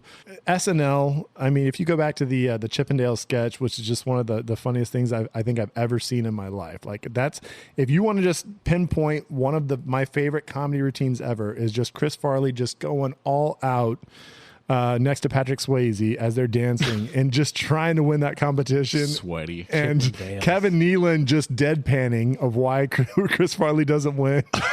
It's comedy magic. And Chris Farley being able to put himself out like that. And, the sad thing is that as much as we laugh at some of the things he does, knowing that he was hurting inside the entire time and just was like basically like a wreck, it sucks. It really does. It's like that whole it's funny to laugh at him, but that part of that is what was hurting him, and it just sucks because that's how he got his love. That's how he got the people around him, and it ended his life essentially. Isn't that like the irony of comedy, though?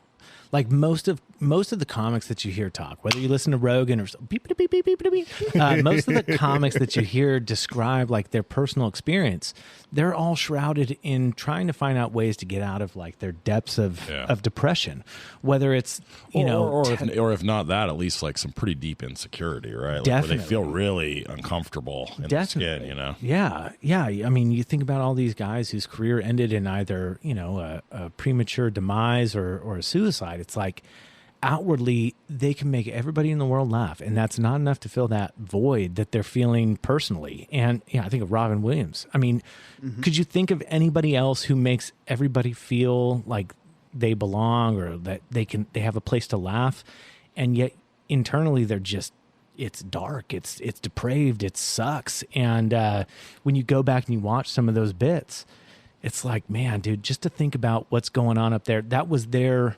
outward approach to like try to rein that in, and it just sometimes it's just not enough. Mitch Hedberg is one of my favorite comedians of all time, and I mean, just I play stuff from him for my kids, and just it resonates with so many on so many different levels with just different age groups and stuff. It's very straightforward humor. But when you see him up on stage and he's like making jokes and just kind of self-deprecating and like he says jokes that aren't funny and he kind of laughs at himself, you can just see that he's just the wheels are turning super fast in his head and he just can't really deal with it. You can tell with him that he's on the struggle bus. Like if a guy like Farley, I think he's got charismatic enough and whatever. But with Hedberg, it's like, oh man, this is a tortured dude. Yeah, to me, anyways. But some of his jokes are some of the funniest things I've ever heard. Like, I mean, just best Mitch Hedberg joke ever is when he says, "If I'm walking down the street and you hand me a piece of paper, it's like you're saying, here, you throw this away." I just fucking love that. The receipts for the donut is one of my favorite bits ever. It's like we do not bring pen and paper into this. Dude, Mitch would kill today. Could you imagine with social media? Like the bits that he had were so short. Yeah. And like the YouTubes tweets. and all this. He is tweets and all that. perfect for Twitter. He would have been 100%. a Twitter bomber, dude. Like killer. Just a killer. Yep. Absolutely. So I'm gonna snag Saturday Night Live inspired movies. And this one's not directly inspired by a bit. Hint. Yeah, hint about what possible draft category we might have coming. But I mean, if you really think of like, it's interesting that TV often isn't something that you think of translating well into movies, and the transition back and forth between those things is often awkward. And if you think about the Saturday Night Live like bits that have turned into movies themselves, like Wayne's World, for example, is like one of the few really successful ones. But in terms of like a factory of like producing funny movies, right? Like people that go on to do not the exact bits in most cases, but kind of a version of themselves from the show. I mean, there's nothing more productive, right? I mean, the number of movies that are great and the number of movie stars or at least character actors that come out of SNL and go on to be some of the funniest people, not of just our generation, but the one or two before us, and really the one. I mean, it's still going, even though you might argue that SNL is kind of dog shit in a lot of ways now. It's still producing some really, really funny people. You're just old, dude. It's really great. It's amazing. Super intelligent. I have no idea. I just want to call you old. Is that the case, Boomer? Well, think about where like Lorne Michaels pulls a lot of these people from. They come from a lot of these like improv groups. Yeah. And that is what, to me, is the most humorous, is the improvisational aspect of comedy. Yeah. It's not what's scripted. You can try to recreate in a multitude of takes something that's funny, something that the audience can gravitate towards, but it's that one-liner that comes that nobody's expecting. Like if you watch Liar Liar, Jim Carrey, 1996, and you watch the outtakes when the credits are filming and the way that he improv'd a lot of the lines that went into that movie, that's what people connect to. It's not the stuff of trying to recreate. It's like not hitting the record button on a podcast, and then you have to recreate that moment. We would not know what that even I know. is like. I have no clue. Is that something that actually happens? I don't think so, dude. Not with producers like what we have. Interesting what you're saying there, but because in my opinion, the next level from this, because you have all these SNL guys and in these 90s movies and Sandler and all these guys, and it's very like over the top. Jim Carrey, all that. It's very over the top, and so like the kind of antithesis to that, but doing the same thing is going to be like the new Apatow crew and all the new Apatow movies, which I think are just absolutely hilarious. But it's just them riffing for like 15 minutes and saying joke after joke after joke, but it's all just jokes and not like the over the top like physicality, like being silly, funny stuff. Yeah, they're much more dialogue driven humor, and there was a lot more physical comedy in the 90s SNL folks. Well, that really gives credence to like, as a young kid who loved slapstick comedy, the older I get, I wouldn't say more educated, and I wouldn't even say refined, just with experience and wisdom, which both things I don't have, comes British humor. And when you watch British humor as an adult versus a child, you really gain an appreciation for what actual comedy is. That century-old comedy. Now you're speaking Brad's language. British comedy today still, I mean, it still holds true. I mean, think about the centuries of comedy that has been there. And you watch some of these things as a kid, you're like, you don't get it, dude. Monty Python, perfect example. Oh, And then so you many watch jokes today. still don't get it, bro. So I many still don't jokes get it. go over the I don't know. head. There's something about watching a little, plebeian with coconuts as they're, riding their riding horseback. Exactly. It's fucking funny, dude. I don't know. It's fucking weird. That was like 35, 40 years ago. The guy that's just bleeding out that still wants to fight is really That's fucking that's an all Black time Knight. funny. But Yeah, so Tis merely a flesh wound.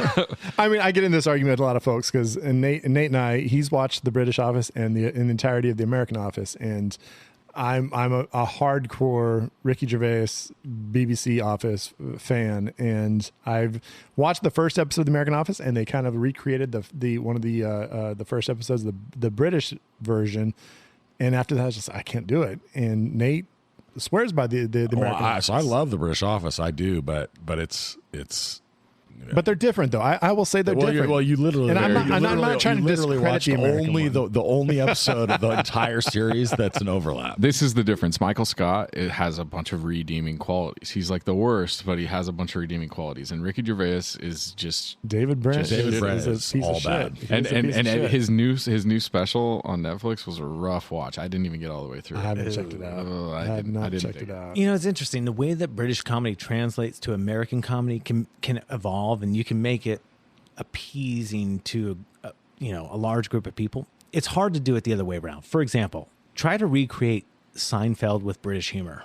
Could you imagine what that would be like? Like, do you think there would be a Kramer in Britain? No, it'd be like that dude from Notting Hill. That'd be the closest thing. Spike. It happens the Spike, opposite thank way, you. though. It happens the opposite way, Exactly. right? Like the Americans adapt some other funny exactly. shit from other places. Like You can't recreate they're that. not copying our original shit because we don't have much.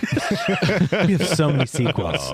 So many sequels. Well, what was crazy to me is just how many TV shows, like, or even reality shows that come over, and it's like, oh, this is They're from just a copies, British yeah. version of some show earlier. I was like, that's wild. Like, why are they doing all this stuff first? But I don't know. Like if you're into horror movies at all, like every horror movie, you're like, oh, this was a Korean movie or this was a Japanese movie or Yeah. whatever it is. And it's like, oh, well, then I should just watch that one. Yeah. Scotty, what are you snagging here? So I'd like to snag just the relationship between Tommy and his dad. Like, it's just so cool. Like, and what's interesting to me is because Brian Dennehy, in my life, was always the asshole sheriff in First Blood.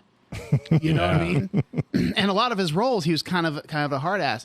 And so this role was really cool for me because the relationship between him and Tommy, you feel it. It's really cool. We talked about it a little bit earlier, but just, the whole thing when they first see each other, they do the big old hug and the whole little like routine, yeah. routine. The sumo, Right. Sumo spec- thing. Right, yeah. And it's just, there's love there. And we were talking about, the acting chops. Like when he's talking about his dad, you feel the love. And dude, he does a great job really reflecting the relationship they have. And I just love that. I think they chose very intentionally, like his last scene in the movie is him on the boat just talking to his dad. Like, Right. I mean, I think it brings it all back to what the movie's actually about. It's like just his relationship with his dad, which you're right. It's 100% emotional. And like, you feel it. You really feel that connection there, and it's very real in the sense that it's like it shows a dad showing real love. Like we just did Billy Madison not too long ago.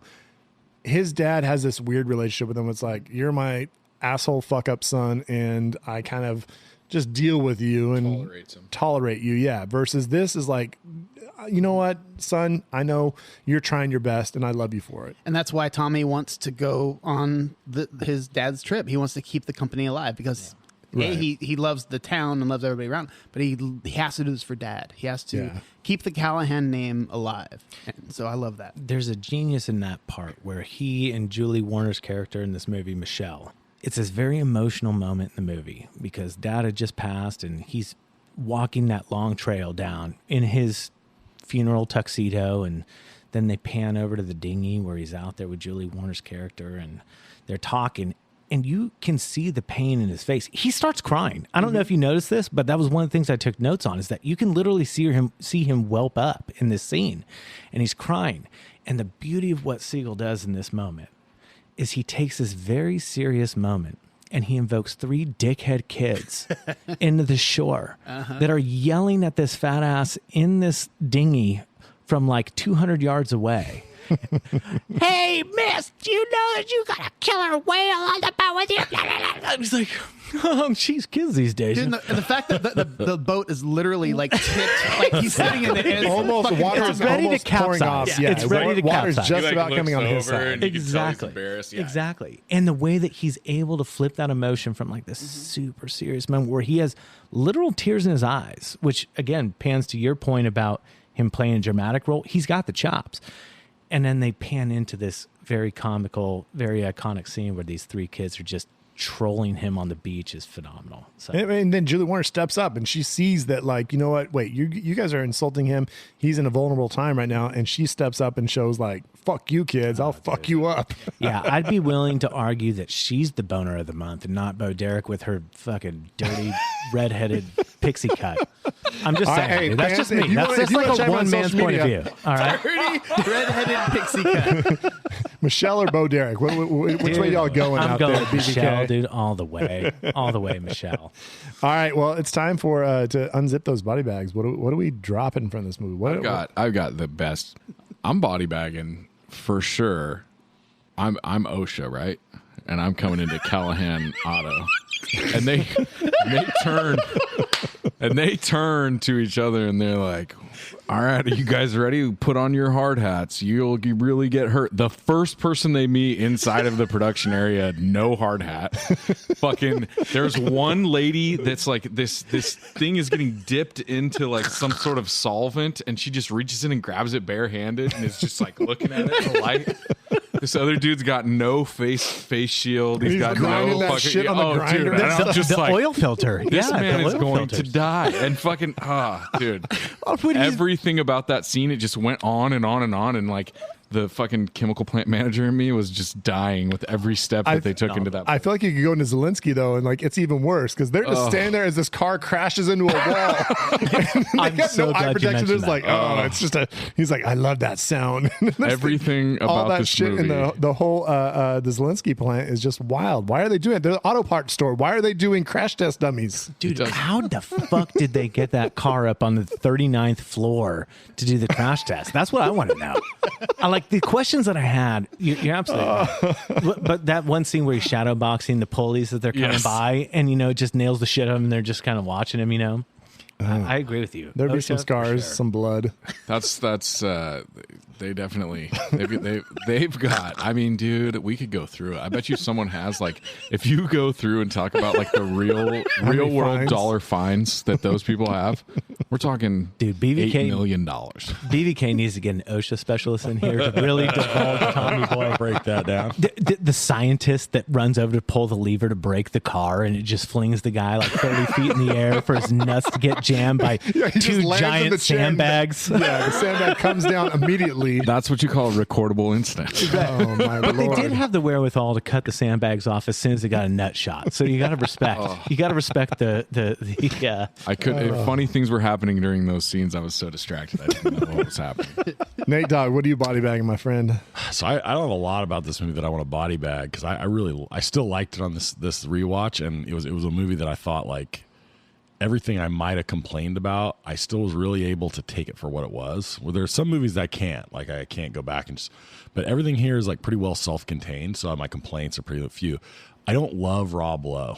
Like, Thank you. Yeah, I don't Yeah. know. What? He looks like he belongs in like a Hamlet recreation. Yeah. Do you remember when we watched Rules of Attraction? Yeah. And the guy Jack, who was like the bisexual like friend of the one that Dawson he that did really the wants to somber hook up with holder? him. Yes, we just talked about that last week. Yeah. Is he Rob Lowe in this movie or what? Do they look like the same They look fucking very person? similar. dude? Yeah. Oh Yeah. my goodness. Is Anyways, he wearing continue. Italian leather? I don't hate Definitely. Rob Lowe in this at all. I When like his it. shirt gets sucked off, that's pretty damn funny.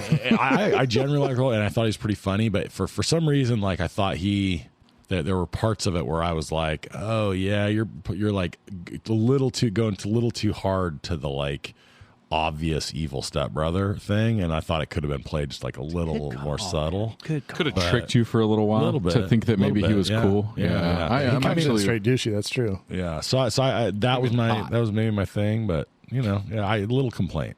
that scene where he gets his shirt sucked up through the tube. I was trying to pause and do the same thing for the nip slip during the pool to see what his tattoo was. And actually, interestingly enough, I found some trivia on the not Rob Lowe's tattoo, but David Spade has a tattoo of Calvin from Calvin and Hobbes on his left bicep that Sean Penn did for him on his arm. Oh, wow. Really? Yeah. So I thought that was kind of interesting. I just kind of I Googled appreciate the Calvin tattoos tat. and That's pretty sweet. Tommy Boy, and that's what came up. But apparently that's Google proofed. I don't know if it's real or not, but it sounded good, so I thought I'd throw that down. Rob Lowe has the ultimate where he was at the Super Bowl and he was wearing the NFL logo hat.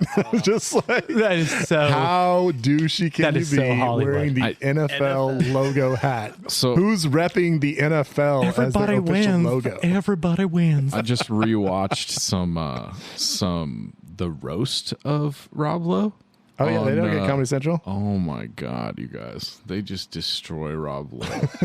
Well, I guess he had sex with like a 13-year-old in like 1984. He would have got Dude. canceled if that shit happens nowadays. He's Holy canceled shit. for life. Dude, so he's just- like How Roman did they not Polanski. reach back on that one? They clowned they've him reached back so on a lot hard. of stuff. I know. don't That's what know. I'm saying. And like, dude, there's an hour-long special of them just exclusively making fun of him having sex with like a 14-year-old. It's crazy. And that is common. And I'm gold. like- I mean, who doesn't? And And laugh he's at just a up there pedophile? laughing. His kids are there laughing. They keep panning to his children in the crowd who are like that age, and they're like, "Ha, Dad, you were crazy." Dude, it's so wild. She could have been our Bo Derek. The old school Friars roast. If you guys need a rabbit hole to go down, YouTube. Oh my God, just Yeah. YouTube it. And there's so many. There's every star you can think of getting roasted. The Drew Carey roast is one of my all-time favorites, and I'm not going to go into it, but it just It's the best. It's so one of good. my favorite styles of comedy ever because it's just like so easy to be like, "Oh my God, he went there. He went there." It's just, But I'm just joking. so This good. is for fun. This is for for fun. funsies. And then at the end, you're like, "And I love you, dude." And I love you. I just forgot about how you fucked Oh, up. we might need to do a roast episode. That would just be bad. Dude, he was obviously religious, dude. He was a fundamentalist Latter-day Saint, dude. I mean, no big deal. Or Scientologist. Or Scientologist, yeah. Guaranteed Scientologist. I don't think these are questions. Sorry, can we say that on here? I don't know. Riffing now. I apologize. Scientologists. All right, my we can't say that on here.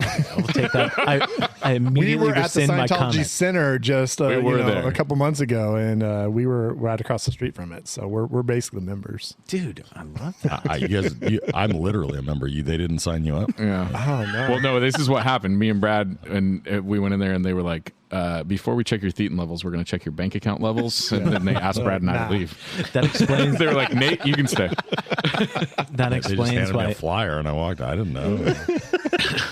That explains why all you guys look like you're 20.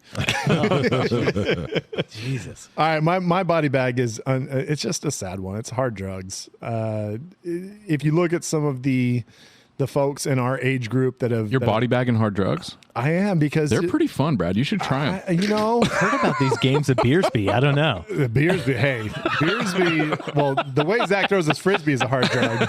That'll do some damage to you long term. But no, the hard drugs, just the fact that they've taken Chris Farley, they took Kurt Cobain, they took River Phoenix, Jim Belushi, Jimi Hendrix, John Belushi, Amy Winehouse. Amy Winehouse. There's so many people that have just passed away from those hard drugs that get control of them, and it sucks because there's so many people you want to see where did their career where was going to go. What was Chris Farley's career looking like right now? It could have been a train wreck. It could have been absolute dog shit. But I want to see where it would have gone because that guy had some talent in him that I feel just like- did not get to be used at its full potential. I feel like I agree with you. It's like, what would they have done? You know what I mean? But then again, like, what would they have done?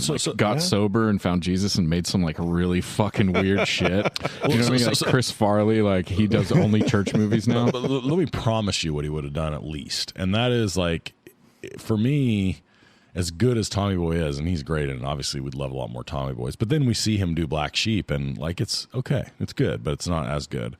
But like, what he could have done over and over and over again was whatever version of the bus driver from Billy Madison.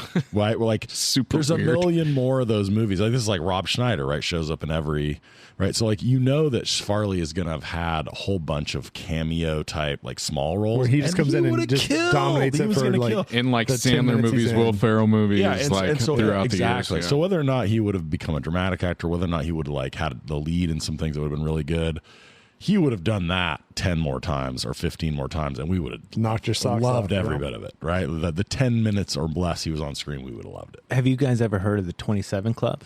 No. So the, Oh, the all 27 Cobain Club are and all the people Farley, that died yeah. prematurely, like Jim Morrison, Janis Joplin, Jimi Hendrix, like all Kurt these like Cobain, stars. yeah. And you look at all these people and they look like they're like in their 50s. That's what drugs will do. Don't do drugs, kids. But, you look at these people and you think like 27, that seems like an eon ago for anybody sitting around this table. And Yeah. yet their body of work was so extensive. That's the other thing that drives me crazy is you think about Jimi Hendrix, for example. How iconic is Jimi Hendrix? When he does the Star Spangled Banner riff, and you think about his illustrious work, it's so sad. It So plays it makes- right into your body back. But it also makes me wonder how much of that nostalgia or how much of that was spurred by the fact that they died. You know what I mean? True. Which plays in with Farley. Because they never got a chance to get cheesy and old. Like, there's always a point where no matter how cool you are, you're like an old dude doing a whatever Vegas you're residency. doing. Well, Yeah, it's exactly. like Elvis. A lot of Elvis's legacy is Him being late silly and Elvis. doing fucking Yeah. kicks and shit. Well, and a lot of like you've talked about this too in slightly different contexts, but like people blow their load with their best shit, and Yes. some very, very talented people have some amazing, great stuff. And then they have a couple rounds of that in them, and then they don't. And like that's pretty even among the elite, like in whatever field or whatever thing they're doing. You pretty much like most people are that, right? Most product that you put out, whether it's art or whatever else, is somebody giving their best stuff that they can't really replicate. And there's only like that real true handful that like, I mean, how many in music deliver are you over and like, over. oh yeah, you can truly do great things for decades. Well, Scotch has a great album that he released not too long ago, The Ballad of Bosco Jenkins. It's like, if I asked you to knock out 12 songs right now, like very heartfelt, emotional songs, it's probably going to be a little bit more difficult than the first time around because you had Here you go. 20 You got years 6 months to build, record. Exact. And they're like, now make a second album right now. And you're going to be like, I mean, oh, shit. This is True Detective, right? Like, so True Detective season 1 is maybe the greatest season of television ever. Without a Right. doubt. McConaughey had his finest, dude. True Detective season 2 is dog shit. Terrible. Like wrapped It's in dog actually shit. it's like not that bad, but when you compare it, It's really if it was a terrible. complete no, dude, I don't think it's that bad. But it's nothing compared. Not It's not even even the close. same like category. And then there was a long period of time between that and three. Even the Mahershala then it got Ali better. one is it's okay. It's okay, but it's better than 2. It's way better than but, 2. But I think this is my point: is like, But it's not great. Then you gave him like the more time, and he was able to do something pretty good. But he's never going to do 1 again, right? And that's. I think that there's some, like, not just some, but like a large portion of these young talented people that it wasn't just that they got over romanticized a little bit because of their death and the stuff that they did, but it was also because they were saved in a lot of cases from the like inevitable fall to mediocrity. Can we also say that they're gonna do one with Jodie Foster? True Detective season 4. Jodie Foster starring as a detective. I'm all excited. I'm I'm all in on all this. in on that shit. So a buddy of mine who was a huge fan of True Detective season 1, he insists that the major downfall of season 2 was that they did it in LA instead of doing it up where we're at around the California Delta, which if you know the California Delta, anybody, it's like the seediest, shittiest, like bunch of like intersecting weird waterways, which kind of mimics that like feel of the swamps of the South. That would have been a The good bayou. location. That would have been a good location. Yeah, my buddy Arjuna is like he just insists that would have saved it. Maybe it would have. He's got a point. All right, folks, we are on to our streaming recommendations. We just watched Tommy Boy, so we've got to give you something related, or maybe it's not even related. Maybe it just made you think of something else to watch. So where are we going with our streaming recommendations? Zach, what do you got for me? So this is a tough like spot for movies for me, to where I remember liking these movies, and then when I watch them as an older person, I'm like just not as into it. So one that really holds up to me, that I think if you dig Tommy Boy, I think this movie will kill you over and over again. And that movie is Half Baked with Dave Chappelle. Because, dude, Fucking winner. it holds up to me better than a lot of the Billy Madison, Tommy Boy movies that I love. But it's at the same time, I'm like, this one still packs a little bit of a punch that where it gets me laughing pretty good. So that's my recommendation. What's it on? I believe it's on HBO Max. All right. And that's a BVK specialty, because that was one of the ones where we got, like I mentioned this before, where we got the pre-release copy, so it had like it was all fucked up. It would go black and white, and it had like stuff scrolling across it. We watched it all summer before it actually came out. If I remember right, Billy Madison was directed by the same woman who then directed Half Baked. Correct. Yes, Which is kind of an interesting, like, fun little, it's not that many like female comedy directors, right? Especially of that era. And those two movies definitely don't have like a feel of being, sort of, female led, but man, they are funny. All right, Nate, what do you got? So as I said earlier, I'm a pretty big fan of David Spade. And so I'm looking at David Spade's catalog. And if you're going to go anywhere else, you got to go a very different direction and watch Joe Dirt, as he says. Joe Dirt. Joe, don't try to church it up, son. Your name's Dirt. He got a hemi-cuda. I love it, dude. Joe Dirt, and it kind of holds up in the sense that, like, it has a timelessness to it that, like, it's making fun of kind of the, like, I don't know. David Spade plays a perfect kind of like down on his luck, sort of, rough around the edges character. And, Kid Rock comes in for like just a great cameo, a great sort of like small role. So I don't know if you're a fan of David Spade and maybe a little less traditional dry sarcasm David Spade role, this is for you. You will have to pay for it, and you can rent it for about $2.99 everywhere you rent movies. And can we not like surpass how hot Brittany Daniel is in that incredible. movie? I mean, we talked about Bo Derek's pixie hair. cut. But Brittany Daniel, I mean, makes there's that nothing cut hotter. work. Dude, when she's sitting on the porch and she's laughing when the dog's nuts are getting spatulaed off it, and how hot she looks. Like, she looks like one of those fair chicks. Like, you could just She's go down the rocking those Stanislaus jorts, County bro. Fair. Yeah. She's rocking yeah. the jorts, dude. Yeah. I mean, that's why we're spirit animals. She I mean, I'm not generally a fan of really short haircuts on women. And I'd agree. Boy, does she wear that well. Well, and did Jamie Presley not get taken over by who's the girl that's in? There are 6 different women that look identical to Jamie Presley. So it's I'm thinking the hard most to say. recent one though. Anna is Faris? No. The No, most recent is the it's- girl that's been the girl Margot from Robbie? Wolf of, yeah, Margot Robbie. Yeah. she is the new Jamie Presley. You know what? She If is. the two of you, if you can tell the two of them apart in a photo, you're a better man than I. That's why you got to ask them to talk in real life, because one has an Aussie accent, the other That's one the you can only tell way. is like That's white the only trash way. royalty. You cannot tell the difference between those. And two. I actually Right now. appreciated Joe Dirt the way they had the whole.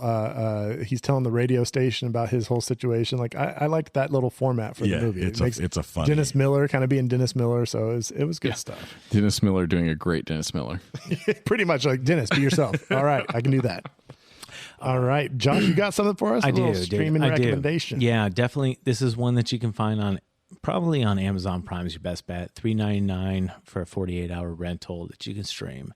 It's another Chris Farley movie that came out in '98. It came out post-mortem for this guy, so he didn't get any of the accolades. It's very obscure, and it starred Matthew Perry as well in kind of like his heyday because he was coming off the Friends run. It was before he got in that like super boozy, alcoholic-y, puffy face look where he like was still funny. His pill face. Pill face, exactly.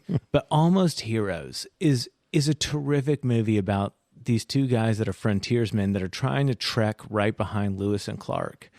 And they go through a very similar stretch where they meet I'm going to botch her name. I want to say Sacagawea, but I know that's not right. Sacagawea, whatever you want to call her. Nonetheless, this movie is phenomenal. And the apex of this movie is them going through all these trials and tribulations. Chris Farley may or may not climb this giant pine lodge tree. He's trying to get an eagle egg because they're starving. And they get all the way to the West Coast. And then, I'll leave the conclusion to that. But it's a great movie. I recommend it to all.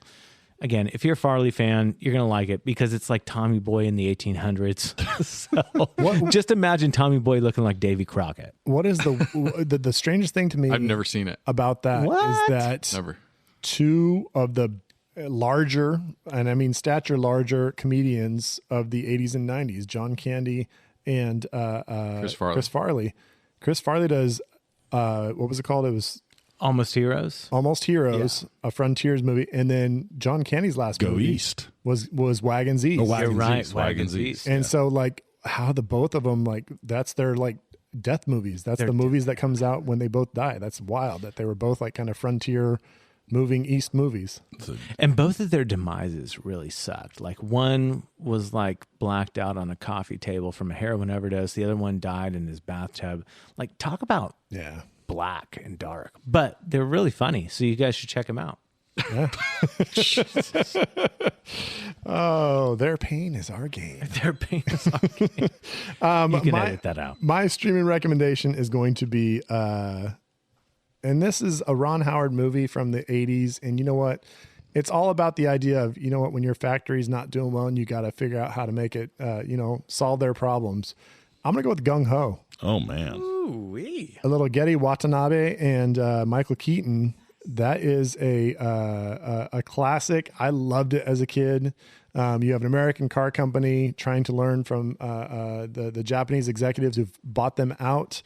And it's a fish out of water type comedy where the cultural differences between the groups, and it's a fun movie. I don't know. You might say that there's some racial situations that are a little inappropriate for today, but I think it's a great movie. It's a good comedy, and it's free on Canopy. Oh, Canopy. I'm gonna check this out, dude. Canopy. I've never even heard of Gung Ho, and I'm a big Michael Keaton fan. Oh, it's big a Michael Keaton fan. He's kind of the head of the union and is trying to kind of figure out how the factory is going to kind of keep doing what they're doing and kind of be like American workers when they have these Japanese bosses that are telling them like, this is how we're going to do things, very structured. And it's like America 2022. Pretty much. Okay, yeah. nice.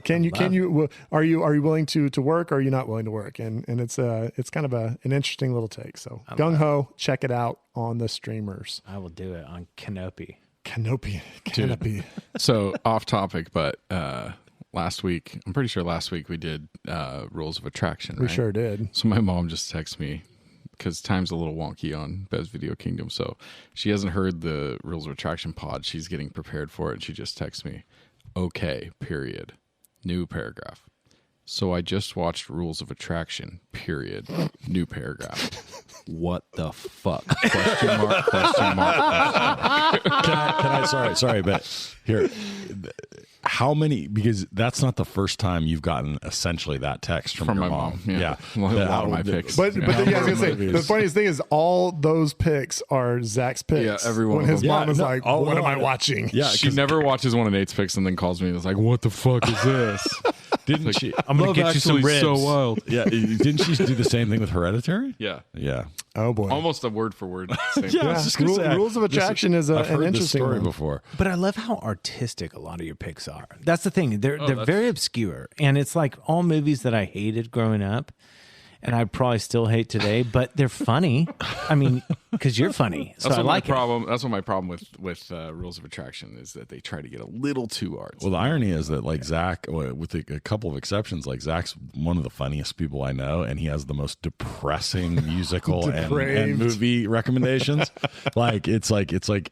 He is like Chris Farley. It's like he's like happy on the outside, but all his Dark. art is so dark. Yeah. Have you seen that movie with Hartnett and Kirsten Dunst, like Teenage Suicide Club or something the Virgin like that? Suicide? Virgin Suicide Club. Oh, yeah. loved Virgin it. The Virgin Loved Suicide. it, didn't Seen you? it numerous You times. loved it. Yeah, I've seen it a couple 2 times. thumbs up.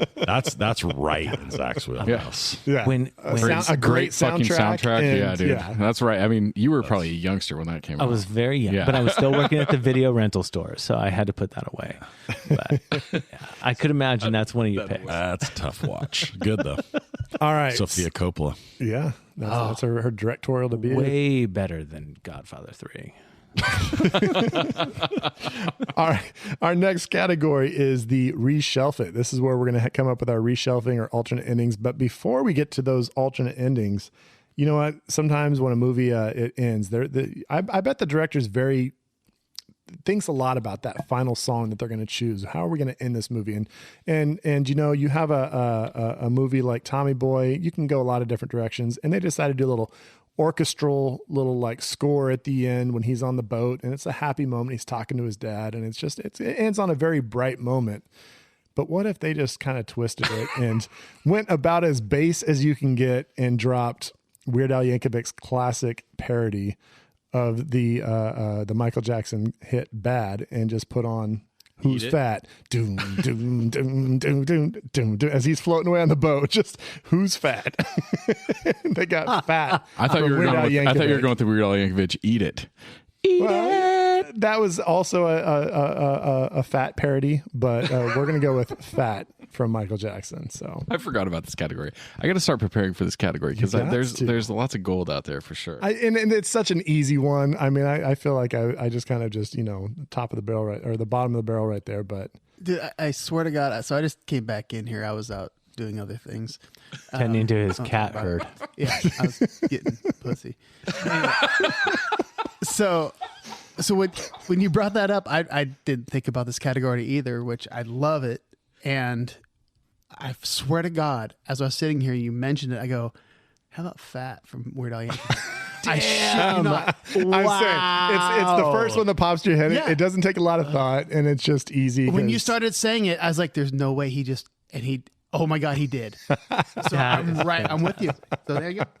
There you go. It's not surprising to me at all that both of you Weird Al dorks are like super into this. Scotch, how many times have you seen him live? I'm only 3 times. Yeah, exactly. I've seen my him point. 3 times. I think. Weird Al, And Cal Poly alumni. I do Cal have. Poly alumni. I have a set. Is he really? A set list on my He wall. does. It is beautiful. wow. That's words of songs all written together. He's got the set list on top. Yeah, and then that picture below is from the Bad Hair Day album, and it's all the lyrics of that album written, creating a picture. Hey, why don't you guys just retire to the nerdery and let us know when you guys are done? Speaking of nerdery, I think Harry Potter's coming out with how a excited biopic are you about the biopic? Yeah. Weird Al. Yes, he is. He is going to be.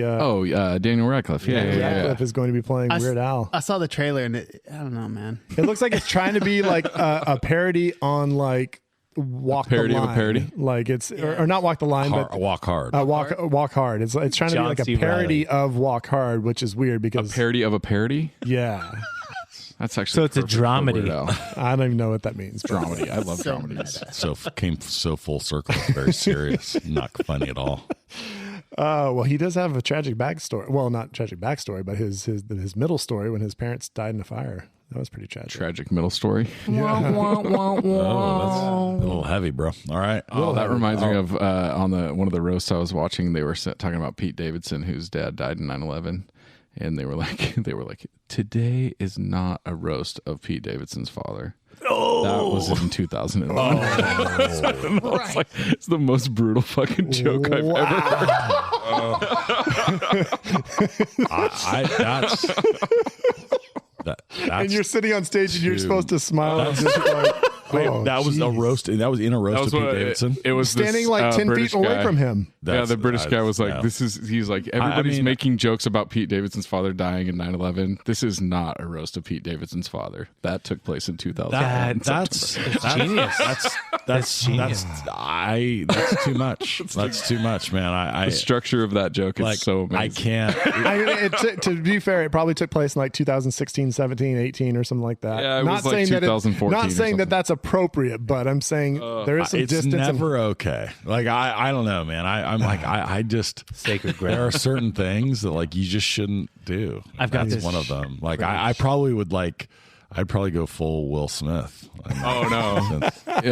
He laughed his ass Drop off. a He slap. took it like a champion. Bro, I'm not that big a man. All right, reshelving. Who's got this? Is Tommy Boy's a weird one to throw an alternate or a reshelf on. So reshelf is where we take a movie and it might be a comedy. You decide to make the dark, scary version of it, or you decide to make it a sci-fi or whatever you want to do.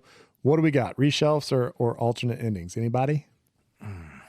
So I mean, the main alternate ending to this is the same alternate ending that we did for Billy Madison, right? So, he saves the company, but then like literally like a month later, like the movie goes like 10 minutes later, and like fucking he ruins it. Like the OSHA visit comes, and then, and then fucking all of a sudden they like he's like, yeah, we made the $2 million that we needed to make or whatever, and then he gets $8 million worth of fines levied against him from OSHA, and they're like, fuck, dude, maybe we should. Michelle leaves them immediately. Exactly. Maybe we should have wore those hard hats, huh? That's what I'm going with. Or those cops come back when they wanted to bust him for a DUI. And they're like, oh, no, we're really coming back. Like, you're seriously fucked right now. Yeah. Like, everything that you thought, oh, you got legal bills?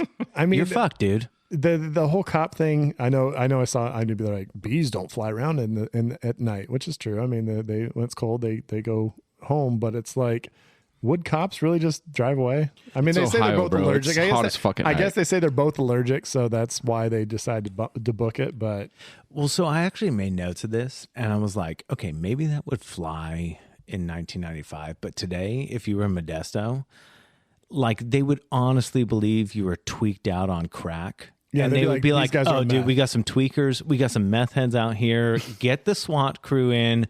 We're going to destroy these people. They're twacked out. So we got to get some beanbag guns or whatever they're bringing out, some heavy tasers, Maybe some on ARs. that PCP.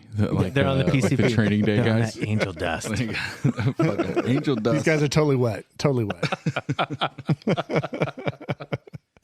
Nate, you got us an alternate or a reshelf? I got nothing. I'm not even going to try the vampire one. You're not I'm going to try Tommy Boy Till Dawn. Till Let's see. dawn.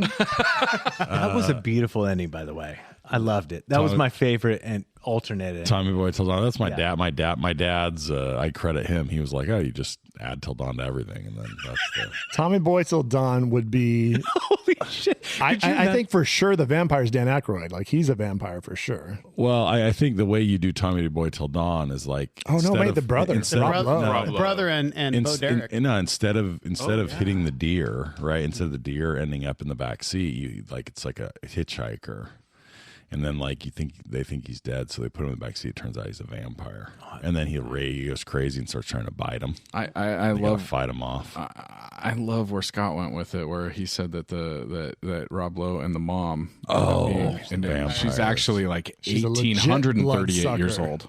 Oh, and that's why. this lines up. This lines up. Okay, I like where we're headed. That explains. I would also like to believe that, like, if Tommy Boy was a vampire, he's a big guy, right? So he's got a big appetite. He'd be going to Big Mama's house, and he would just be sucking all their blood, dude. Just like, dude, I'm a hungry fella. Like the Eddie Murphy.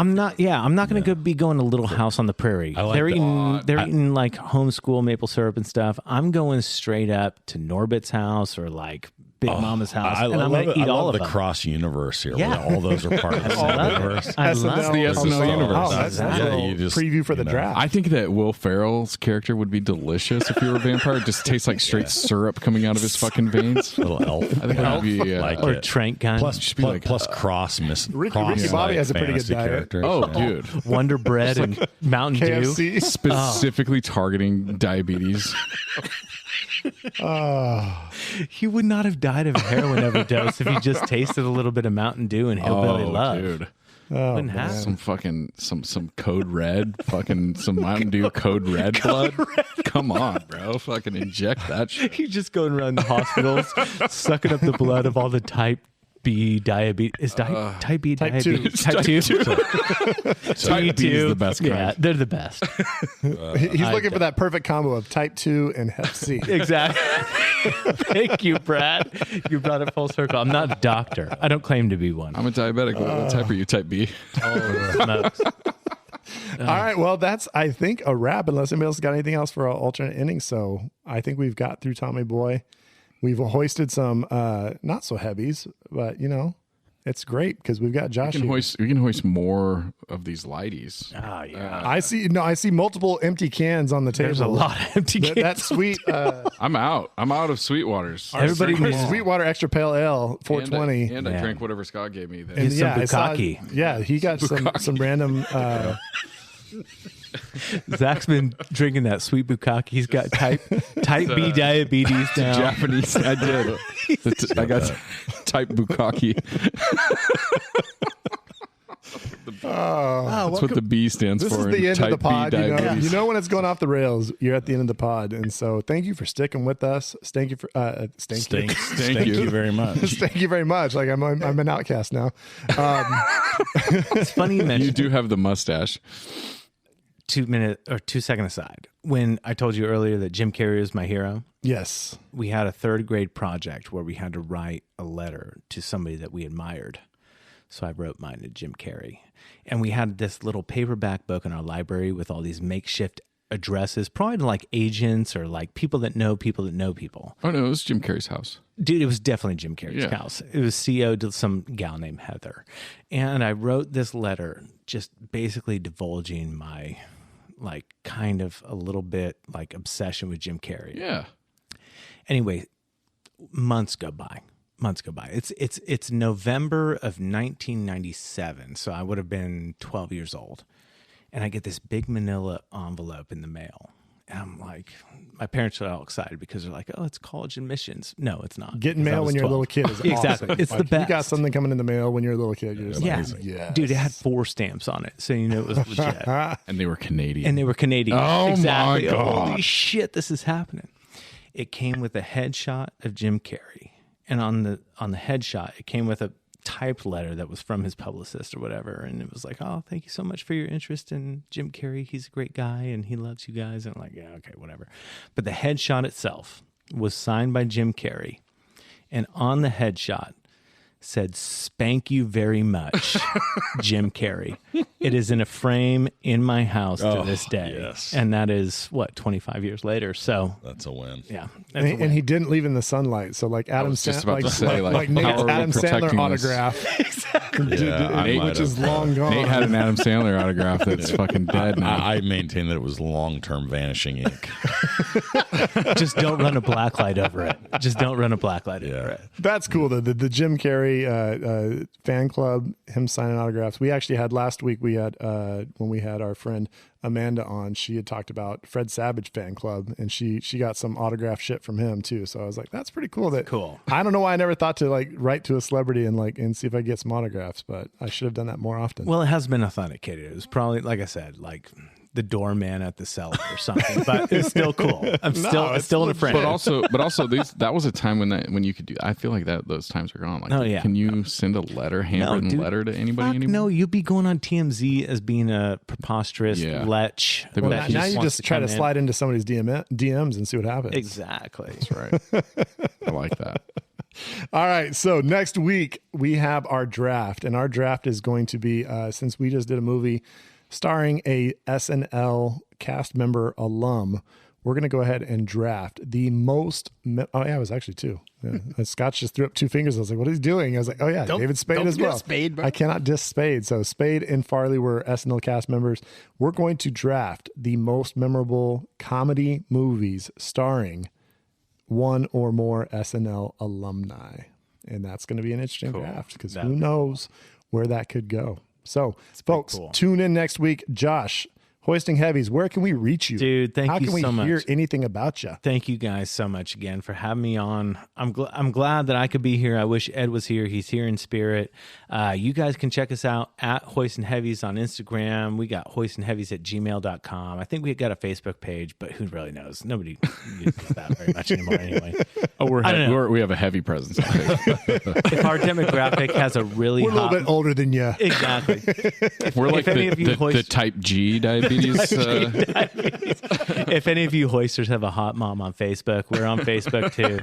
And dude, honestly, we're on Apple Pods, on Spotify, Google Pods. I mean, all of it. Anywhere you can find a podcast. If you Google Hoisting Heavys. Hoisting Heavys. And we'll make sure we link and share and all those things. So, dude, if you want to find them, just find us, and then Zach was trying to play us out with that. I was trying to find something, and all of a sudden got real loud, and Scott looked at me like, Jesus Christ, bro. Now, if I could say one more thing, dude, thank you guys. This has been an absolute blast. We've done a number of pods on our own, but to be on somebody else's and to see your format is inspiring. You guys, your kinetic energy is something to be unmasked with. Like the way that you guys interact with one another and your silent comedy in between, I mean, it makes me chuckle when I'm driving back and forth. And so I got to thank you guys for letting me be a part of it. You guys rock, man. Thank you so much. Appreciate it, Josh. It's been a blast. Check out Hoisting Heavies, wherever you get your podcast. Listen to BVK and listen to Hoisting Heavies. You've got episodes coming out on Hoisting Heavys. They put them out when they're ready. So you will find it. Ready. It's like a little magic. Just all of a sudden one day you get that alert. Oh, Hoisting Heavys got a new pod. You never know. It just shows up. I mean, we're on Tuesdays, so you can catch us every Tuesday. But you know what? Hoisting Heavys, it's like a little magical treat that shows up in your inbox. So Hoisting Heavys, this is BVK. Check us out on the socials, BVK Podcast at Twitter, at Instagram. And, we're going to be on your pod every Tuesday. So check it out. Talk to you later. Bye-bye.